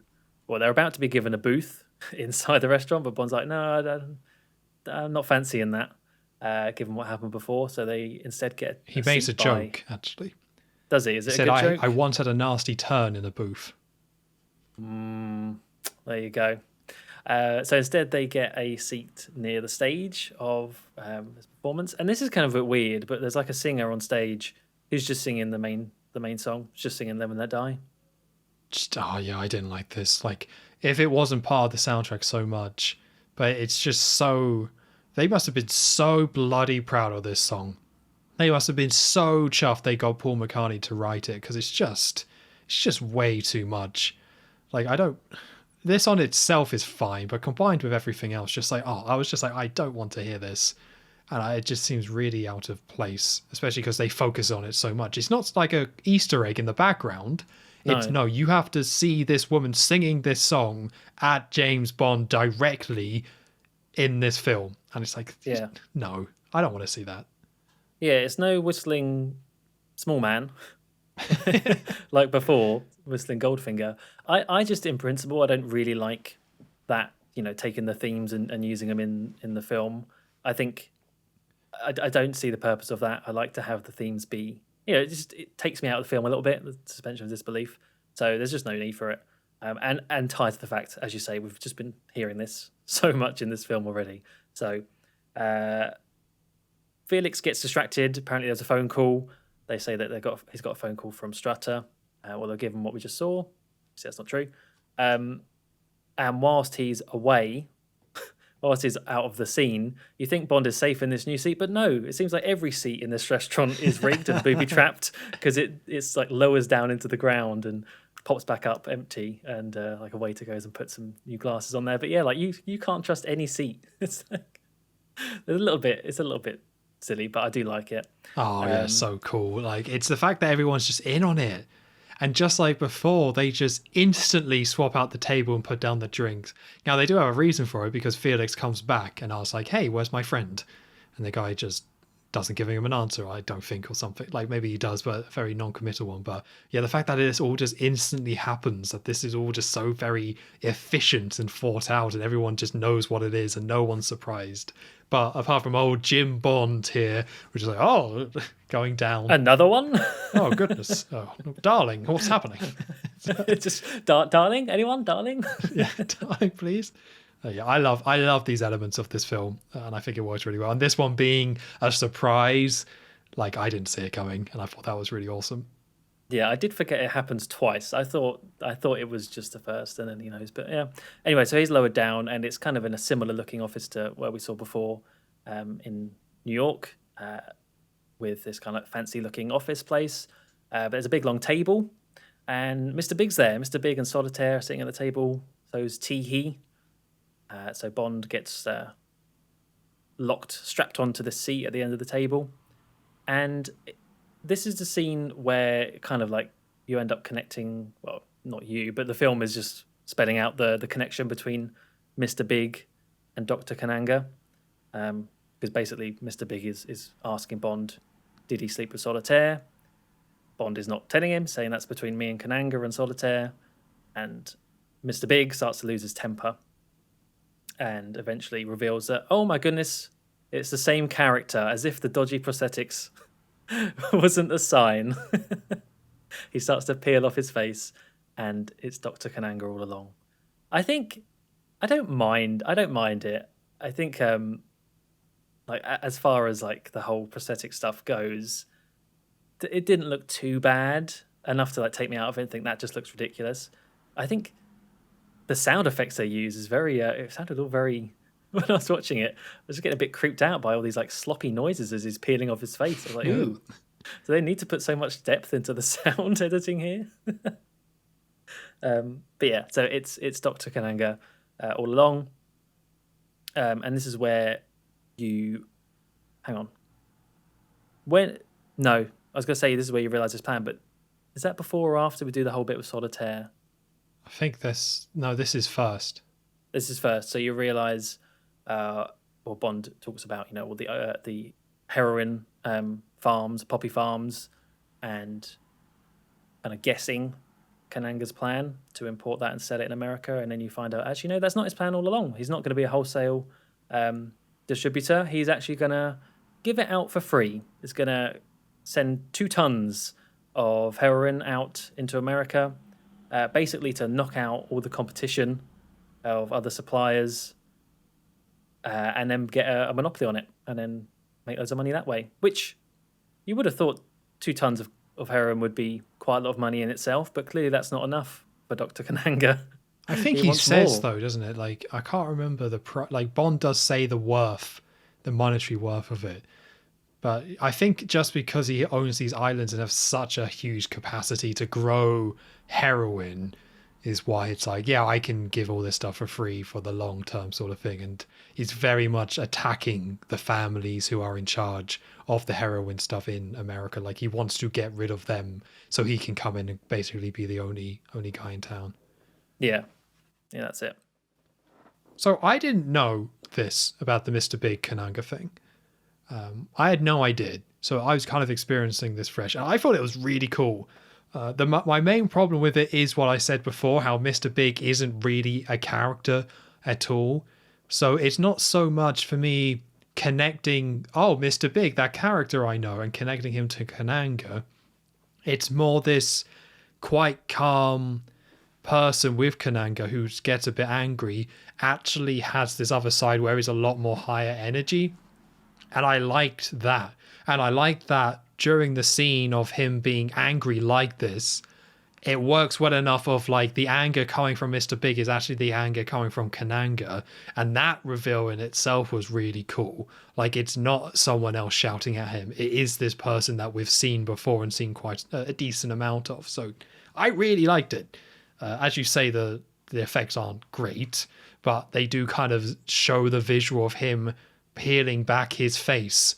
And that in itself, even though you don't kind of, it doesn't look amazing, but that in itself as a visual is quite striking to see someone just peeling off stuff from their face and eventually having that be Kananga. So this was really cool. Again, would have been nice if we saw more of Mr. Big, but I think it does very much help Kananga's character and definitely adds to him kind of as a villain for this film. Yeah. I mean, it's the idea of this. Mr. Big is his alter ego, so it's kind of nice to get those two. You get Mr. Big being the angry, the one, the violent one that's always like, go waste him sort of thing that we saw earlier on, and then you get Kananga, who previously we've seen being quite quiet and subdued and soft spoken, and then you get the merging of them, which is quite nice. Yeah, and the actor just sells it. Like, he just does a great job with it as well. Like, Fet Koto, yeah. With a worse actor, this wouldn't have worked, and I think it mostly works because of him and his ability to be a bit more calm and stuff, but also being a bit crazier and angry. Like, he's really good in this film. Yeah, definitely. But this leads to, now the plan is out there. So Kananga asks if he can see Bond's watch, and the man with the hook tries to get it off him. And then Bond makes a joke saying, oh, butter hook, because he can't get it. He really was quite clumsy with it. He deserved a bit of a jab at, like, butter hook is not my favourite Bond line. I don't know. But so Kananga then says, he reads out the serial number on the back of the cards, because basically he really wants to find out, did Bond sleep with her? Because if it did, that means she doesn't have the power anymore to see the future with the cards. So to test that power, he reads out the number, or he reads out a number while looking at the back of the watch and asks Solitaire, was I correct? Like, was that the registration number of the watch? And if you get it wrong, then Teehee is going to remove the little finger from Bond using his hook. And if you keep getting it wrong, then he's going to keep removing objects from Bond, or organs, I think it's implied. So he reads the number, she reads the cards, she speaks the truth, of which Kananga says that's all fine. The answer was correct. So Bond is given his watch back, and this is another time where Bond starts speaking, and halfway through the sentence, T.E. just knocks him out, but he's just like putting the watch back on. Is thank you so much. I'll be on my way, and just boom, and knocked out. And we just have Whisper, the other henchman, comes and carries Bond away in a very demeaning manner under the arm. Bond's just limbs all flailing and stuff, and just carries him out. Which then kind of leads to the Baron showing up. Interestingly enough. Yeah. Looking very fabulous in this black suit and this kind of scarf. It's looked quite modern in some ways, I would say. I think he looked very fashionable with his cane as well. Yeah. And he burns some of the cards, and Kananga then reveals to Solitaire, while the Baron is there, that you weren't even close. The numbers were just completely made up. He was actually lying. And then she starts saying, like, the cards gave me no choice but to sleep with Bond. I had to. If which Kananga gives us the old slap, and Baron draws a death card from the pack and starts doing his manic laugh again. Him laughing? No. No, I know. It's odd, but it happens. Yeah. So the film then cuts to where Bond is being taken away to, being driven to. and it ends up that it's some sort of farm. I think they say they take him to the farm or something along those lines, didn't they? So yeah, he's taken to this kind of like wooden shack place on the outskirts, presumably, and Teehee's there, and it's a crocodile farm, which is really cool. We're getting lots of animals in this Bond film. So this whole scene with Teehee and Bond is really nice. So he gets taken out of the car, and they go through this scene where you can see stuff happening in the background, which I guess is it assumed then that that's where they are making the heroin in this lab? Yeah, like it's very oddly high tech, but yeah, that's what I took. That the poppy fields, they kind of send them here, and that's when they actually make the heroin. Although it's a very small operation, if that's the case. I'm assuming they've got numerous ones across the country, but yeah, we are seeing another side of the operation, which is actually making the heroin. Yeah. So Teehee and Bond walk out to the back where there's this big pond lake with all the crocs in it, and you get this. I quite like this scene because you actually get a bit of Teehee and a bit of I mean, it's not much, but compared to other Bond villain henchmen, this is way more than usual. Where Teehee's opens this big can of disgusting looking chicken bits to feed the crocodiles, and he's out there, and as he's doing this, he's explaining to Bond, oh, there's that one, and that's how you can tell the difference between an alligator and a crocodile. And there's old Albert, I think it's called, and we found out that's the one that actually bit off his arm. That's why he's got the claw arm. And it's just a little bit of background. And I think the actor it's just quite a pleasant actor to watch. He's quite engaging to watch. So you get all this, and whilst this is happening, they're kind of walking as this is all going on, and eventually, whilst after he's finished feeding, Teehee walks back, and it cuts, and you realise that there's actually been this bridge that they've been walking across, which is now retracting, and Bond has been left on this tiny little bit of land in the middle of this crocodile-infested water, and they just leave him. They leave him there, but they go back inside the lab, and Bond is left with a bit of chicken on the island bit as all these crocs start circling in. It is the old cliche for the end bit, as you say, they just leave and they don't watch it at all, which is that old mistake, but which is a bit silly. But it is quite funny to have them laughing and just walk off like, ha, you loser, whatever. Go get eaten by crocodiles, we don't care. But yeah, you're right. Teehee kind of just having him talk a little bit and explaining the arm just does really help a lot. Yeah. It's not just a weirdo with an arm, it's a weirdo with an arm with a story to tell. Oh, that makes him sound so nice. He's got a story, everyone. Yeah, and the smiling thing again, like whenever he's on screen, it stands out because he's always smiling and laughing. But having, we know where this is going. He's going to try and kill Bond. But him just kind of smiling and laughing, and Bond being kind of his casual, kind of somewhat cocky self, it's actually really nice kind of chemistry between these two. They do play off each other quite well. Yeah. Yeah, I was quite surprised by how much I like the scene. And it is just, I think this might be one of my favourite kind of set pieces in the whole film, with the upcoming stunts and stuff, because, so Bond has been left on this little island, and the crocodiles and alligators are coming closer and closer. And this is where I realised that, kind of what you said earlier about it's just cool to see a snake, which for me, not as much, but crocodiles are just cool. Just seeing alligators and crocodiles, you forget, like, they are really scary looking things, and these are huge, these ones, and they are really intimidating. So that their mouths open as they're crawling forwards, and they get these really good shots of just angry looking crocodiles. Bond spots this sort of canoe boat thing, and tries to use his watch, which is remember the watch? It's magnetic with the teaspoon. We're going to use it. So he tries to use his magnet with its super strong, his watch with his super strong magnet to try and pull this boat towards him, but it's roped up, so it only gets so far.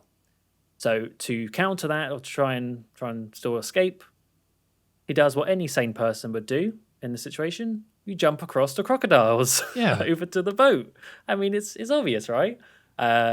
But no, it's a really cool stunt, and it's because, and I think this is like one of the more well known things from this film, is that this was all done for real, and that there was this actual crocodile farmer that did this stunt like 5 times where he jumped across the backs of these crocodiles. Can't have been very nice for the crocs, but like they actually do snap up, and that's a real person getting snapped at running across. And it's so funny because it's on screen for about 2 seconds. It's such a quick shot. It makes you think, did they really have to do that for real? But they did, and it's knowing that, I think, really adds to it. Oh yeah, this is great. We talk about this film and the smaller scale set pieces and stuff like that, and this is just the way to do it. Like maybe one of the better smaller ones in the whole franchise, honestly, because there's just such that. First of all, you see poor old Roger on the rock, just looking like, I guess I'm here and I'm gonna get eaten. And as you say, he just starts getting surrounded, but they leave him those extra bits of chicken. So he does kind of have these lifelines to kind of shoo them back, but he just starts running out of time as they start approaching. And I love that detail that he sees a boat. He's like, right, I'm Bond, James Bond. I've got the watch. Let's bring the boat over here. And it's just stuck on a rope. And he's like, well, that didn't work. Like it's such a great way to put off the tension. And I think I remember reading about this film is that this is when they kind of wanted to bring the gadgets in a little bit and thought that they were getting a bit too silly. And I feel like this is them kind of poking fun at the gadgets of like, well, the gadgets aren't always going to be helpful in this situation. And this is exactly what we get here. And yeah, it's a bit silly to go across the crocodiles like that. But yeah, this was awesome. I might say it is my favorite scene in the film. It's just such a memorable moment, such great visuals, such great tension, and just, yeah, really subverts your expectations as well. Just, brilliant. Just really good. There you go. Yep, totally agree. So yeah, Bond does jump across the backs and gets back onto where the lab is. Then, so this bit kind of confused me. So he opens the gate to like the lake where the crocodiles are, and kind of puts a tray of chicken towards the door of the lab. Classic. So yeah, presumably to lead the crocodile into the lab. But then he also blows it up. So I don't get why he did the first bit. Maybe he's trying to blow up the crocodiles. Oh, maybe he wants a new bag or something. I don't know, some shoes. I don't know. I think it's just Bond being over the top and just like, right, I'll send the crocodiles in and then I'll blow him up. I mean, it's just like, because what really got me is that, so yeah, he like gets this like gasoline from these things and pours it and yeah, blows it up.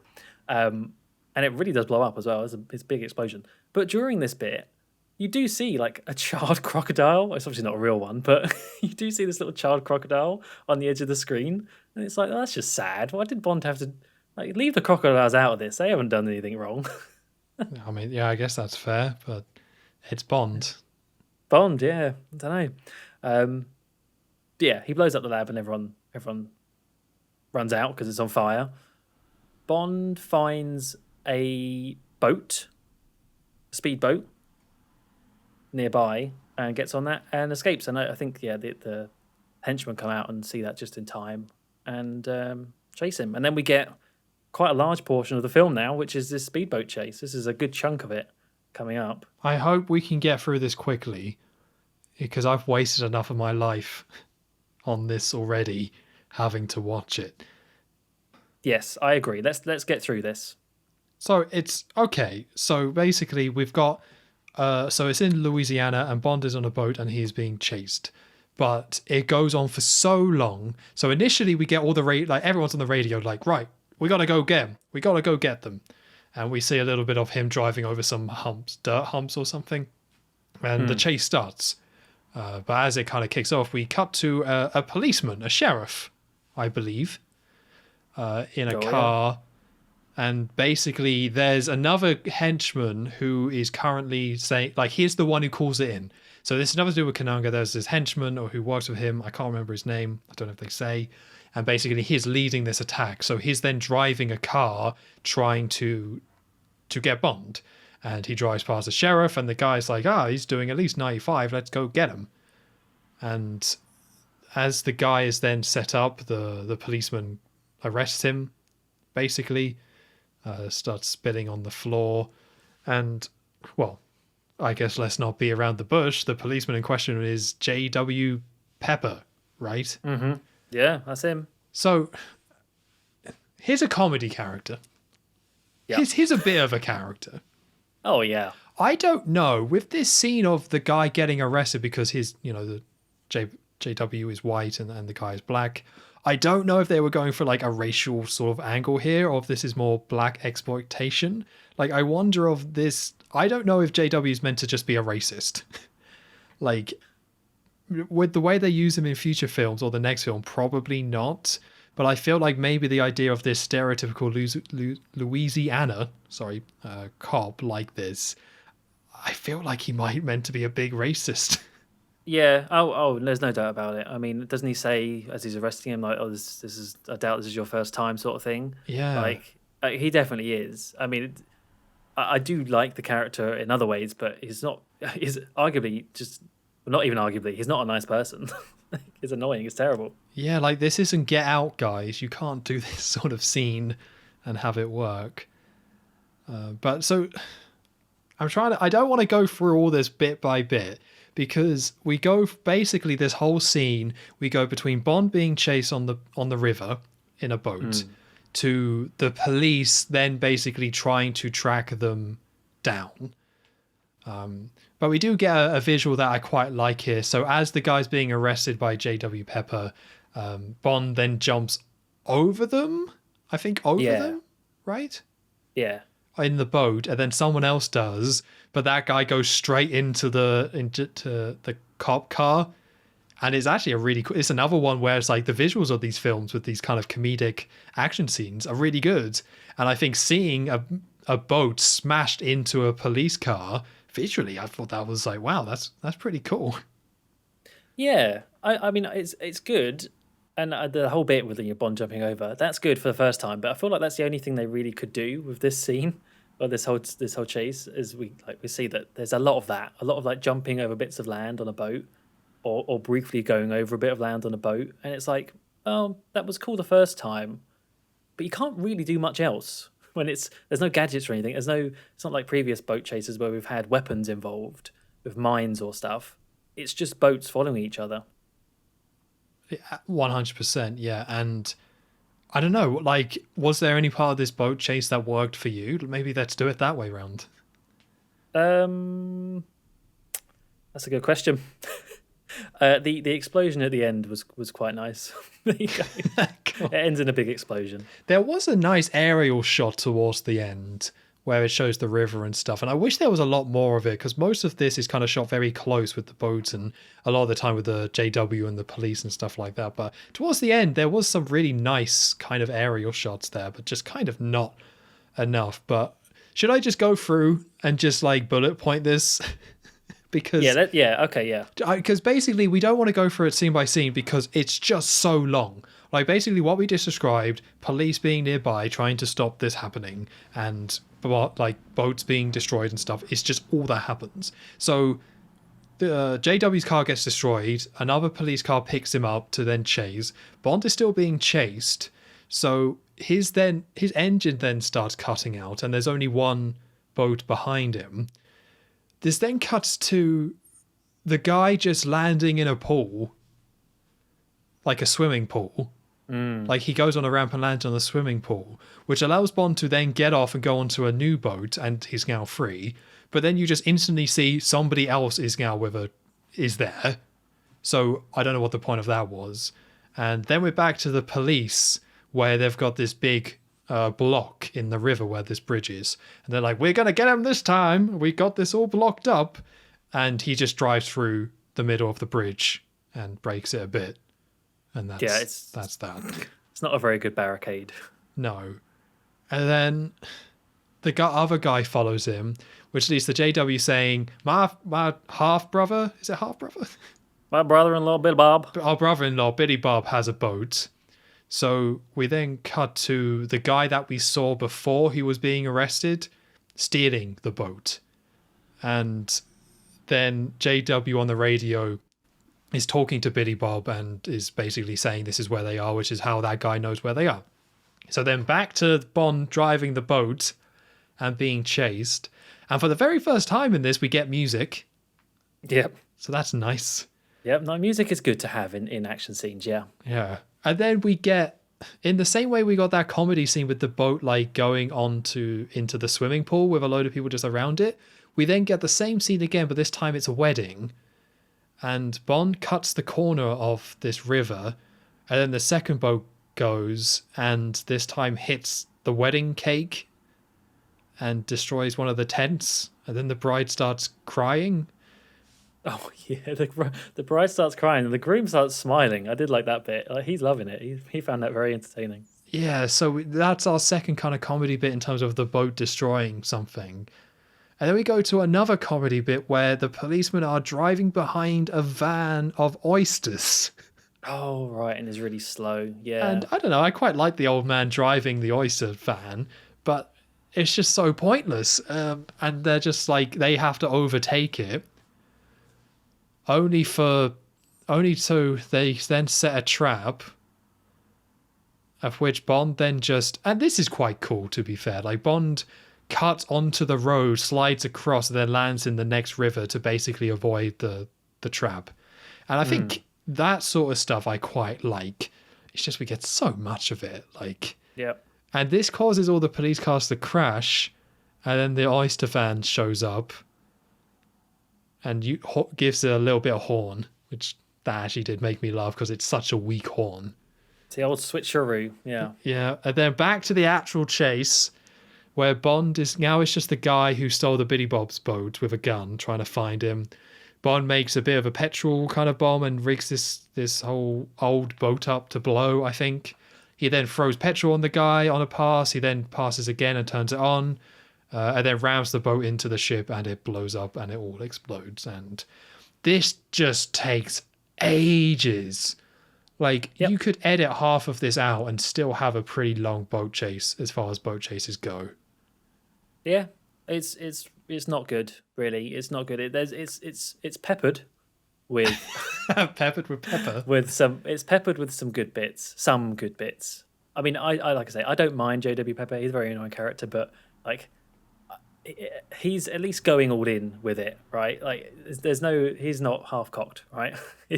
I'll stop doing that now. But yeah, like, he's definitely a memorable character, put it that way.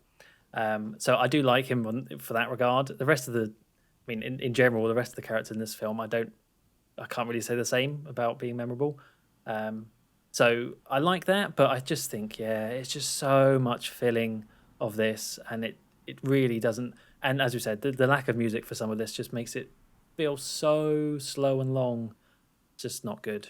So, like, you would probably expect me to come on here and talk about how much I hate J.W. Pepper and all that, but I think I didn't mind him. It's just the fact that this scene goes on for so long that annoys me. So I was very annoyed and not happy. But J.W. Pepper I thought was fine. Like, he didn't really make me laugh, but if you're going to try and do this sort of comedy bit, like, I don't really mind it. Like, that's okay. It's just so layered with so many jokes and so many kind of these stunts, which some stuff works. It just needs to be edited down. So I'm not going to get annoyed about J.W. Pepper. I thought it was fine. Didn't make me laugh, but it's fine. It's just, man, like, it's like I said, like, this is a 2-hour film that is paced like Dr. No, but has to fit up like an extra 20 minutes or something. And this is apparently how they did it. And it's like, just come on, guys. Like, this is just bad. This should have been edited out. And I think maybe they were trying to hit maybe they were trying to hit 2 hours. Maybe they had to hit the 2 hours. Maybe, because it is like 2 hours on the dot pretty much. Yeah, like, this might have been edited up, intentionally padded out because they had all these shots and stuff, but it makes for a much worse film. And if they try to kind of lean more into the D-scope that we got here with this film and allow it to be that shorter film similar to Dr. No, it would have been a lot better. But as it is, this film we go from like one of the best scenes to this, which just takes ages. And like, if you need a toilet, if you need a toilet break, this is it. Which is nice that they have it so clearly signaled for everyone. Yeah, when you see lots of water, that's a time when you need to go to the loo. Yeah. Because it matches, doesn't it? Yeah, it all matches up. But yeah, eventually it does end, finally. And Bond drives up to Felix, where Felix is and all the cops are, and that's where you get a little bit more. You're not quite done with J.W. Pepper. He's back and he goes to arrest Bond, and they have to be like, no, he's an agent. He works for us, or he works with us, sort of thing. And I think Felix says something like they've spotted that Kananga's gone back to San Monique now, so we got to go back to the island. There's a lot of back and forth in this film between these two locations. So yeah, then that's it. Like, we get onto the plot now, and we're getting onto, this is like the climax of the film, pretty much. Bond, Felix, and Quarrel are in a boat at night time, out just kind of like on the edges of the island. And I kind of missed a bit of this, but I'm assuming that they're setting up bombs to go off for which Quarrel is going to plant. But there was something about the timing, about midnight. I don't know how much that actually meant anything, or whether it was just a throwaway line. I think it's just when the bombs were going to go off. I think that's all it is. Yeah, so yeah, they're going to set up some bombs to blow up all the poppy fields, all whilst Bond goes on and tries to find Kananga. So this whole end bit I don't love, but I do like Bond's outfit, because we do have the classic black turtleneck and holster, and we've seen this fairly recently with Spectre. They brought back this look for some of the posters of Daniel Craig, and kind of this is where it all stems from, and it does look cool. I mean, I don't know, I feel like maybe Sean could have pulled it off a bit better, but Roger, he still does look very good. I think anyone would look good in this sort of outfit. It's such a cool looking outfit.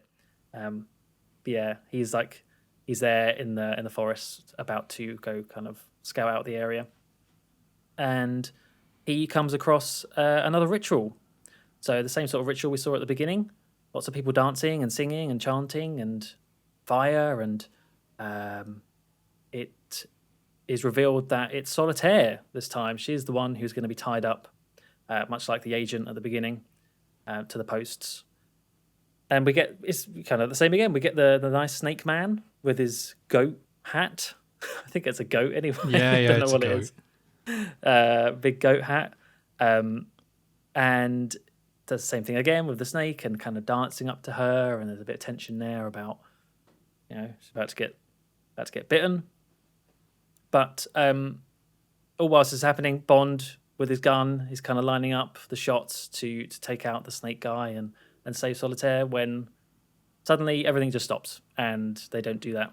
Kind of a bit of a strange bit, but yeah, they all stop because the Baron arrives. The Baron arrives out of the grave, which I forgot that he comes back here. It literally rises out of the grave, which is kind of a cool visual.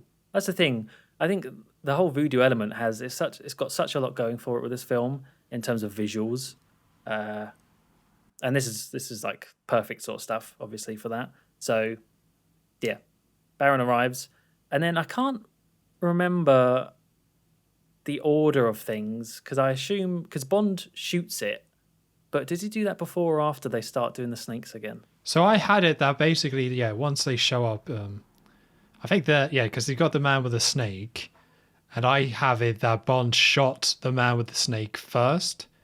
Oh, did he? Oh, okay. So basically once the Baron shows up, all the party continues. So Bond was previously like, I'll just shoot the guy who's got the snake. That seems like a good solution. I do like the shot of Roger Moore like thinking about it, trying to be like, what to do? And then his plan is, I'll just shoot the guy. That will solve it up. So once the Baron shows up, the party continues. So Bond then says, well, I'll just do plan A. That seems pretty solid. Kills the guy with the snake, and then points the gun at the Baron, shoots him in the head, only to reveal it's a fake. What? Yeah, it's like paper mache or something. I don't quite know. And he shoots it 3 times, which completely destroys it down to the core. That third shot, it just explodes. Yeah, you go from like the head, and this is another cool visual, as you say, where he shoots. Initially, you don't know it's a fake, so he shoots him in the head, and like half of his kind of skull disappears. But of course, it's a fake, so you don't see a skull or anything. But you have this his face, but half of it's destroyed, which is pretty creepy. I quite like that shot. Yeah, definitely. But then he shoots it again, and that completely destroys it entirely. It's like, okay, that's a bit silly. But following from that, the Baron then rises again. There's another Baron. Oh man. So, but this time, let me make sure I get this right. So I think around this time is when the explosions in the poppy fields start going off. So Yeah. we hit midnight. So Bond actually shoots another guy with a cleaver and takes it, I think, and then goes to free Solitaire. And the explosions are all going off. But this time Baron comes back and starts laughing, doing his usual thing. So they go in for a bit of a fight. And I don't have many notes about this bit. I think this is super quick, isn't it? It's just a couple of clings, and then a little bit of a kick, and that's the Baron defeated. Yep, it is really quick. Yeah, as you say, he's got this big machete, Bond, but it's a couple swipes, and then into the coffin for the snakes. You hear some grunting and groaning and some ahs, and then that's the end of the Baron, supposedly. Yeah, he goes into so there's this whole coffin full of snakes, which is where the original snakes came from. So he gets kicked into there, and you get some pretty weak noise, something like, oh, no, oh. Snakes. Ow. Owie, yeah. So, I mean, there's a reason for it, and I like the setup of kicking somebody into the coffin of snakes. Like, that's pretty cool. It's just, it's another one where I said before about how with Roger Moore, they kind of avoid having fights, and this is another one where it's so brief that I think the whole point is that they just wanted to get rid of him to move on. And they didn't really want to do a proper fight, so they just did a bit of a cleaver fight, kick in the coffin. Right, we're off. Yep. Which leads to Bond standing on the grave where the Baron came from, and then I think he clinks on the grave or something like that to signal he wants to come down. And then he goes down, and we see that there's this facility underground and stuff like that. So the alarm then gets sound because Bond just instantly gets spotted by these guards, and then we go into Bond and Solitaire sneaking around the base, and we get another very Bond-looking lair. Like, it's futuristic kind of doors, or these metal doors, and rocks for walls. Yeah, they love rocks. Just, it doesn't matter where Bond goes, they always seem to build them the same. They must have the same, like, contractor or something. It's just in the business.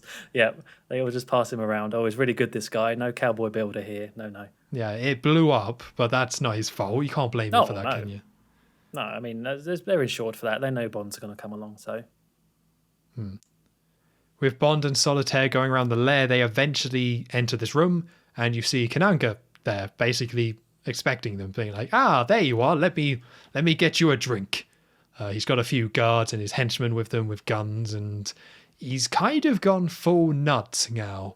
Like, not Baron nuts. He's not laughing all the time or anything, but he definitely seems a little bit more kind of unhinged on this, but he's doing the whole, I'm going to be super friendly to you, and it's just very much more animated, which I've praised his character throughout the film, and I really like this at the end, that he kind of opens up and kind of goes a bit more to the whole manic side, and it kind of asks here.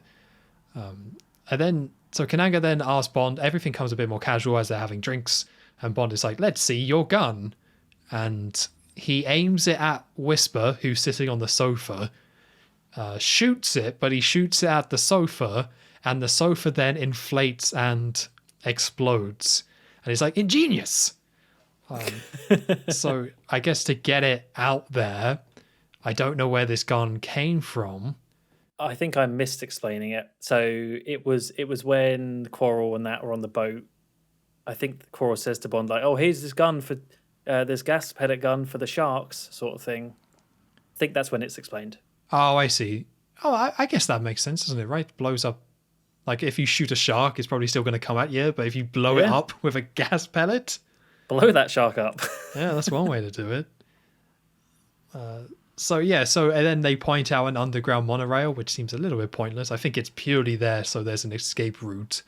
But it's another one where it's like, this isn't Spectre, this isn't Blofeld, but they very much are pulling elements from those bases and those films into this one, even though it is someone completely different. Yeah, and I think maybe the set designer, I think maybe is it still Ken Adam at this point? Maybe he just really likes building monorails.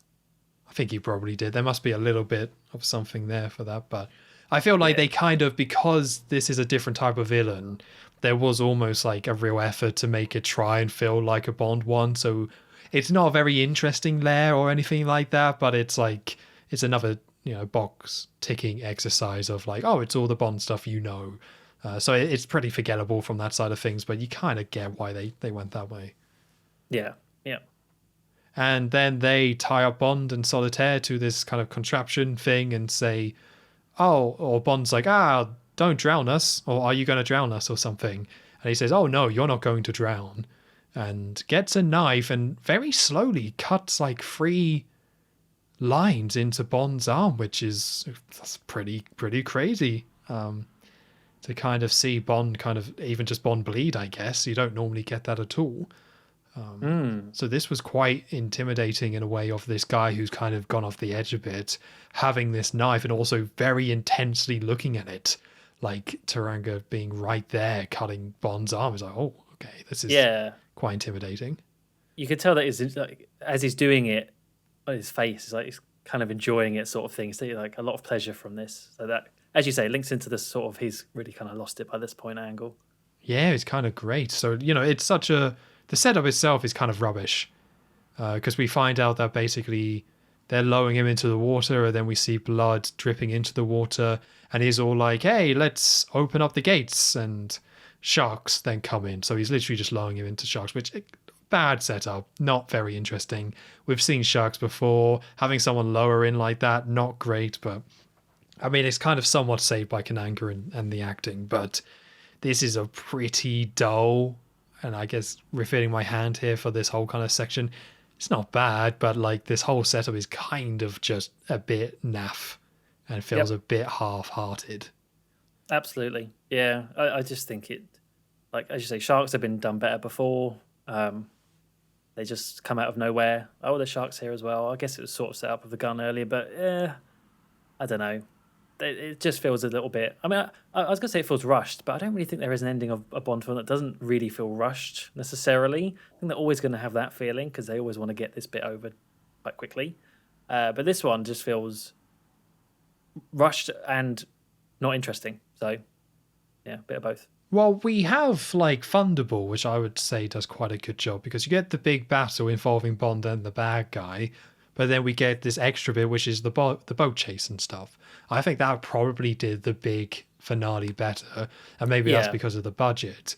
But this doesn't kind of work out in this way. You get that fight with the Baron, which is a bit rubbish, and now we're already here on the very low-key kind of rubbish one. It's like, and there's no real stakes here at all. Like, it's not like You Only Live Twice, where there's something going on in the background. Bond's just there, and he's just kind of got to take him down, I guess. But there's zero stakes, and there's zero big set pieces. It's just like them in a room. Yeah, that's actually true. There's no bomb about to go off, like some world, affecting bomb, or it's like what would have. It's just selling some heroin. Like there's nothing. It's not going to be shipped tonight. Like it's not like there's massive. There's no timer going on in the background. Yeah, I think that you're right. That definitely contributes to it just feeling a little bit low key.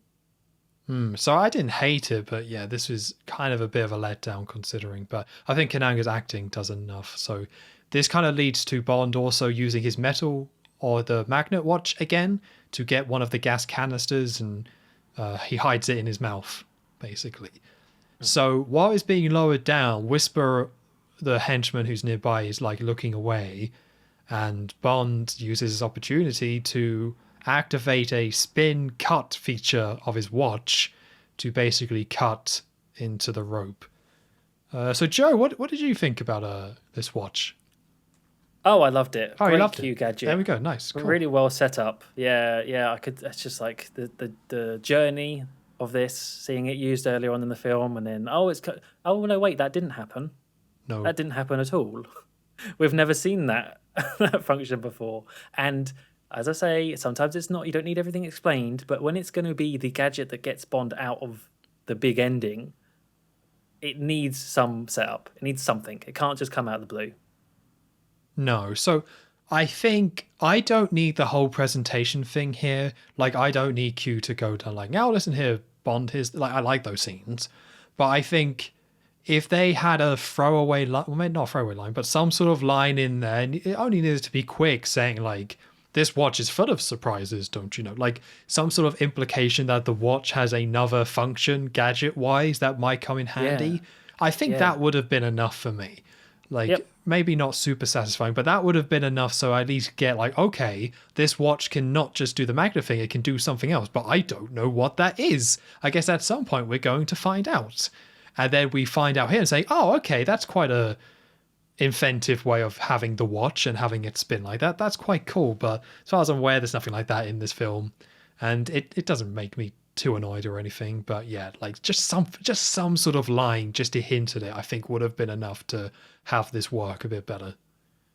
I just don't understand how that was missed. Maybe it wasn't missed, and they just didn't see that as a problem. But surely, I don't know if how many like would they have done screen tests back then for Bond films and things. But I don't know. It's not difficult to see the gap there. It's not difficult to see that could be an issue, that there is this gadget just coming out of nowhere. And you're right, it wouldn't really have had to been much at all. Wouldn't even have needed to like see it used. Yeah, you're right. Like we don't need that. Just something. That's just yeah. Anyway, it didn't really annoy me too much either, to be honest, because I knew it was coming, and that's already like on my list of things I don't like about this film. So I just sort of glossed over it this time. Same thing with what happens next with how Bond defeats Kananga. Well, yeah, let's get into that then. So Bond frees himself using the spinning watch. He then swings on this contraption, and I love this moment. Like, if you want to see like peak City Bond humor and what my favorite stuff is, we basically get Bond swinging off, and Whisper sees all this happening. Like, he finally notices what's going on. So he tries to warn Kananga, but because he can only whisper, he just whispers like, look out, but he doesn't hear him. And Bond kicks Whisper into this missile, and then the missile shuts him in, and that's Whisper taken care of. It's just so funny because, yeah, the whole film, Whisper's been there, and every time he's just always whispered, and as you say, in the hotel, he would like, they pointed it out. But to have his demise be like him just trying to warn someone, the poetic irony or whatever it would be. It's beautiful. I loved it. Yeah. That's what we're asking for. That's exactly. See, it was set up at the beginning or throughout. We know that people can't hear Whisper, so when this happens, it's great. It's a rewarding payoff, unlike the watch. So yeah, I like this too. It's just it's hoisted by his own petard or something like that. Yeah, it's so silly, but it works. Like, they put in the effort. And I like Whisper. I like Whisper a lot. But this all leads to Bond and, well, now Whisper's out the way. Bond and Kanaka themselves have a fight. Which, this is also brief, right? Yeah. Like, it's very quick where they just, a couple of blows and a bit of wrestling, but then they fall into the water where the shark is, where Bond is bleeding. So initially like, oh no, that's not a good time. But very quickly, Bond just kind of shoves the canister that he had in his mouth into Mr. Big, which then goes off, and this causes Mr. Big to go flying upwards, inflate, and then explodes. And I mean, it doesn't look very good. Let's get that out the way. And you get this, like, both the effect and also the way it's shot. Like, for some reason, it's really, like, grainy and low quality. Almost makes it feel like a horror sort of thing, where you just have this low quality shot of this, like, inflated man shooting up. And it's another one of these, like a lot of this film. It's not great, but it didn't really bother me too much. It's just looks a bit daft, and it's like, all right, okay, that's fine. I knew it was coming, so it was fine. I really dislike it. Everything you just said. It does really jump in quality. I don't know why. I do wonder, is it, like, it obviously looks bad. Like, they can't have blood or anything. They can't have gore for a person exploding because it's meant to be PG film. So and that's fine. I'm not going to judge a film for that. Oh, I need more blood. I need it to be realistic. I need to see bones flying out. But the sound effect of like a balloon deflating and everything, they must have done that to be funny, right? That's the only way you could do that. Then one could think realistically, yes, this is how the body would sound when flying up with a gas canister. So I don't understand why they would have wanted to make that bit humorous. No, I don't know. Because, it's a pop, like a balloon. Straight up like a balloon. Yeah. I don't know.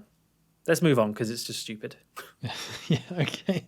Then we get a line from Bond. He did always have an inflated opinion of himself. So yeah.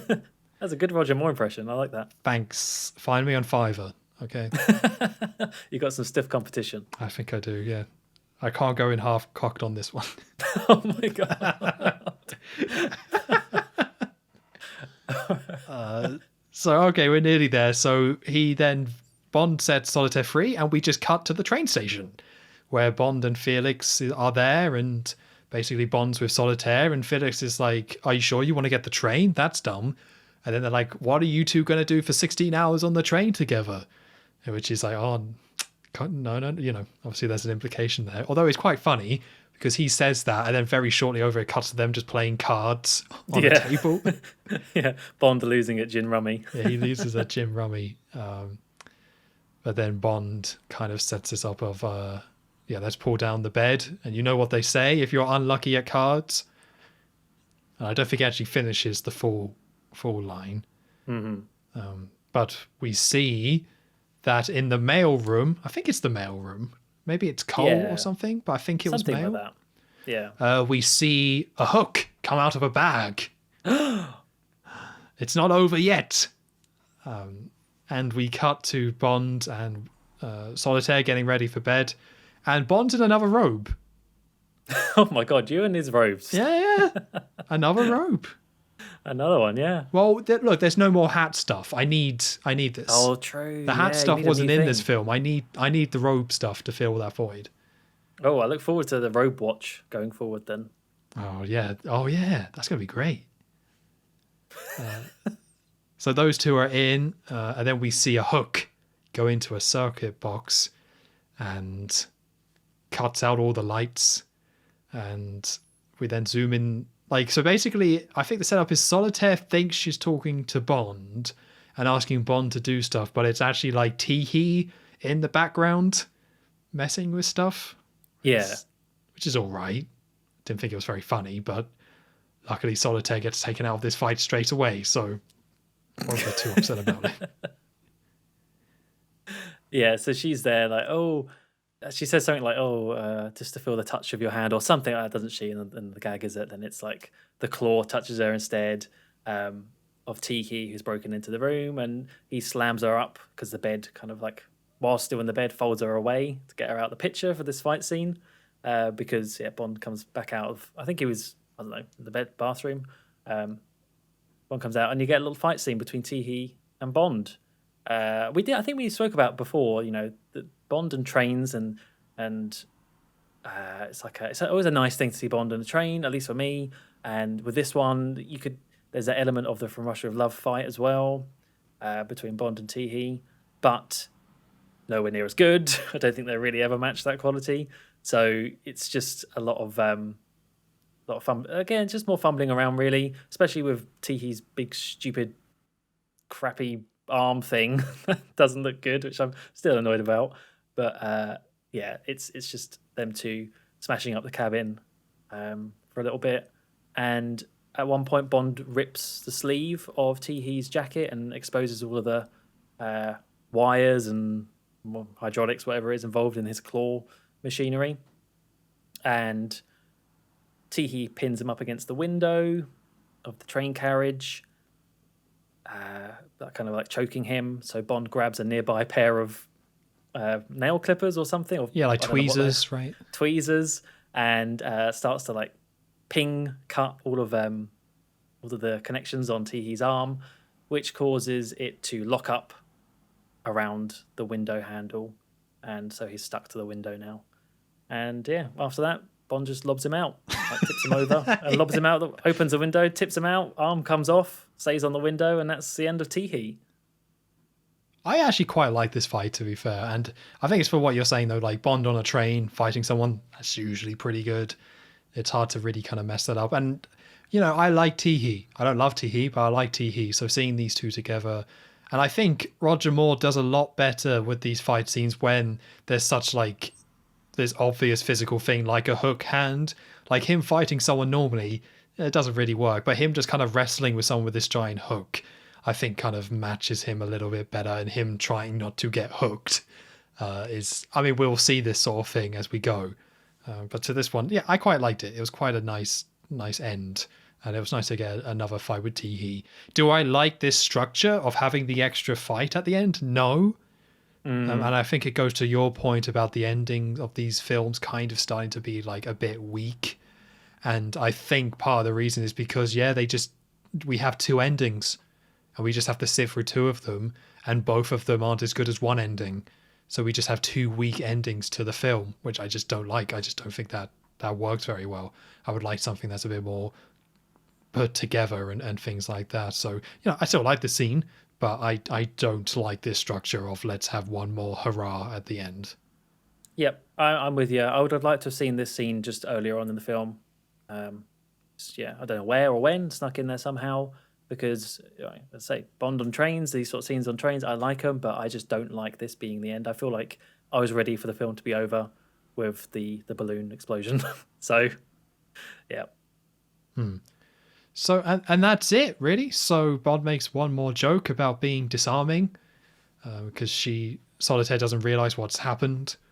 And we end on a shot of the Baron sitting on the back of the train, laughing, staring at the camera. And a skull on fire, the one that we saw in the title sequence, appears, and the credits roll, and Live and Let Die starts playing as the theme. And there we go. Yeah, there you go. I don't really like the idea of I never really thought of the Baron actually is immortal or something. That's something I very much pushed at the back of my head, because I don't like the idea of that being in Bond. I don't mind some of this stuff, but actually the Baron can't die. I'm just just ignore that. It's it's a good ending shot, but I'm just going to ignore that fact. Yeah, to me it's just a cool visual, but I'm not looking into it in terms of voodoo is actually alive, supernatural. That's one step too far, I think, for me in the Bond universe. You can have silly gadgets and silly technology, but once it goes into ghosts and stuff like that, that's where I draw the line. Yeah, the cards were a good compromise for that, where you just kind of hear these readings and they're just correct, and that's fine. But not goats. Goats? No goats in my films. That was a strange creative choice to have a goat on the train at the end. Yeah, bar and stuff. But that was it. That was Live and Let Die. Or who went first last time? I think it was me.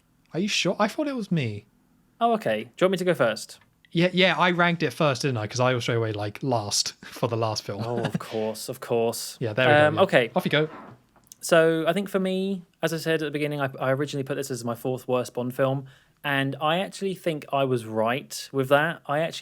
It's probably maybe not that low going forward with this re-ranking, but it's definitely not great to me. I think sometimes it's just hard to explain. At the end of the film, it's just how I feel, how I felt watching that, and it doesn't really matter about the actual quality of the film per se, or it's hard to measure some things like Diamonds Are Forever. I had a really great time, and I finished that film in a good mood. With this one, I didn't. I just came away feeling a bit flat, and kind of discussed already that there's a lot of this film that's not memorable. I think it was a little bit, although I'm a big Roger Moore fan, I think it's visible that this is his first one, and he's sort of still finding his feet and finding who his Bond is. And equally, the writers haven't figured that out yet either. It's kind of a bit of both. There's very few scenes, stunt action scenes, I like in it. I think the crocodile one is the main one I like. That's about it. The speedboat stuff, way too long, too dull. And the ending with Kananga was a bit of a waste and a bit silly. And yeah, as we said, both Bond girls really quite rubbish. So I think for me, and also I just found Bond to be quite unlikable at times in this film, way too smarmy, which again is linked to finding the feet with the character of this new actor playing it. So for me, as a Roger Moore fan, this is actually going 8th. Oh, This is going at the bottom. I'm finally moving Goldfinger up, because when I look at these list of films, this is one that I would really have no inclination to watch again. So yeah, it's at the bottom for me now. I can totally understand that, but yeah, I kind of thought you were going that way. It's interesting to see Goldfinger climb up in your ranking. Yeah, finally. Finally, yeah, someone's happy out there.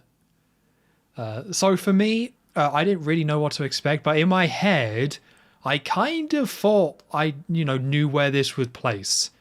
Like in my head, I was like, okay, so I don't really remember this film, and I hate Diamonds Are Forever, so it's probably going underneath You Only Live Twice, which is my lowest one above Diamonds, so it's probably going 7th. But I was like, well, I don't remember this film, so maybe it's not going to go there, but I'm just going to say straight away that's exactly where it goes.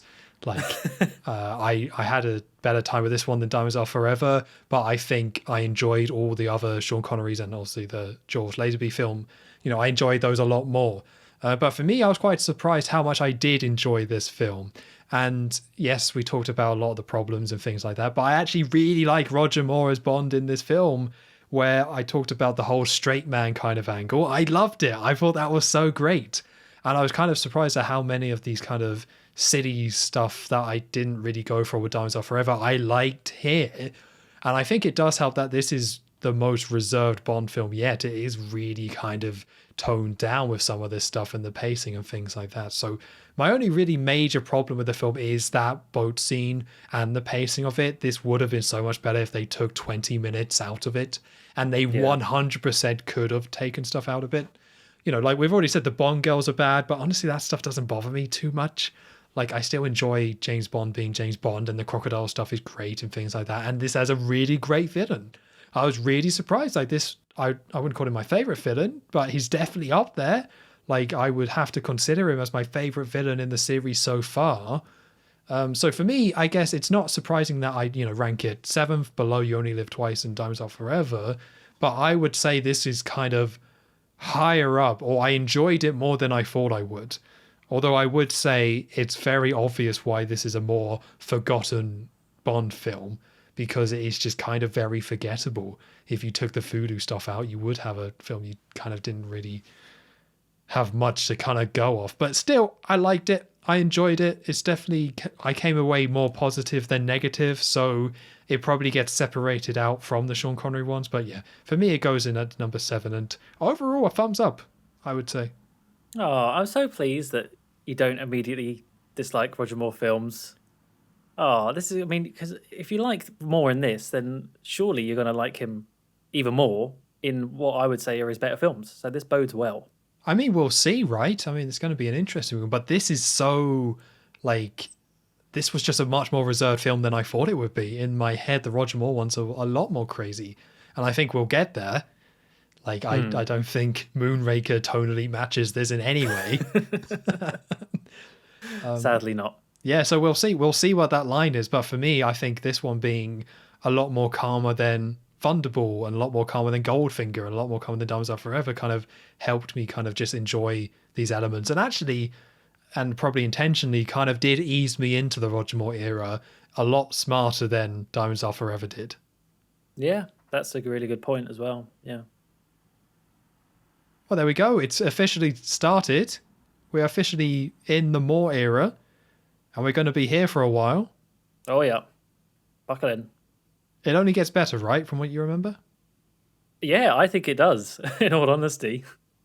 Okay, do you think, and obviously this is just a prediction and stuff, but we've been doing this for 2 months now, do you think Live and Let Die is going to be your worst ranked Roger Moore film? I actually think it will. Oh, yeah. Okay. I think it will. Just this rewatch has cemented that for me, because also on my list was For Your Eyes Only, but I think I'm going to like that more. I put that quite low, but I think I'm going to like that more than this. So yeah, for me, I would still say a pleasant surprise. Hopefully J.W. Pepper doesn't come back. Yeah, well, we'll see. We'll see. I mean, I probably won't mind it as long as it's not so bloody long. Yeah, I think you'll be all right in that regard. Yeah. I would hope so. So, any last thoughts before we wrap this up? What did we say before we started recording? I can't wait for Roger. Oh, I messed it up.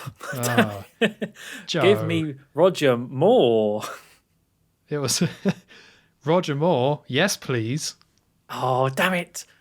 Or okay, Roger Moore, please. Either or. Pretend I said that. Yeah. We'll fix that in post. That's easy. Fix that in post, please. Thank you. Cool.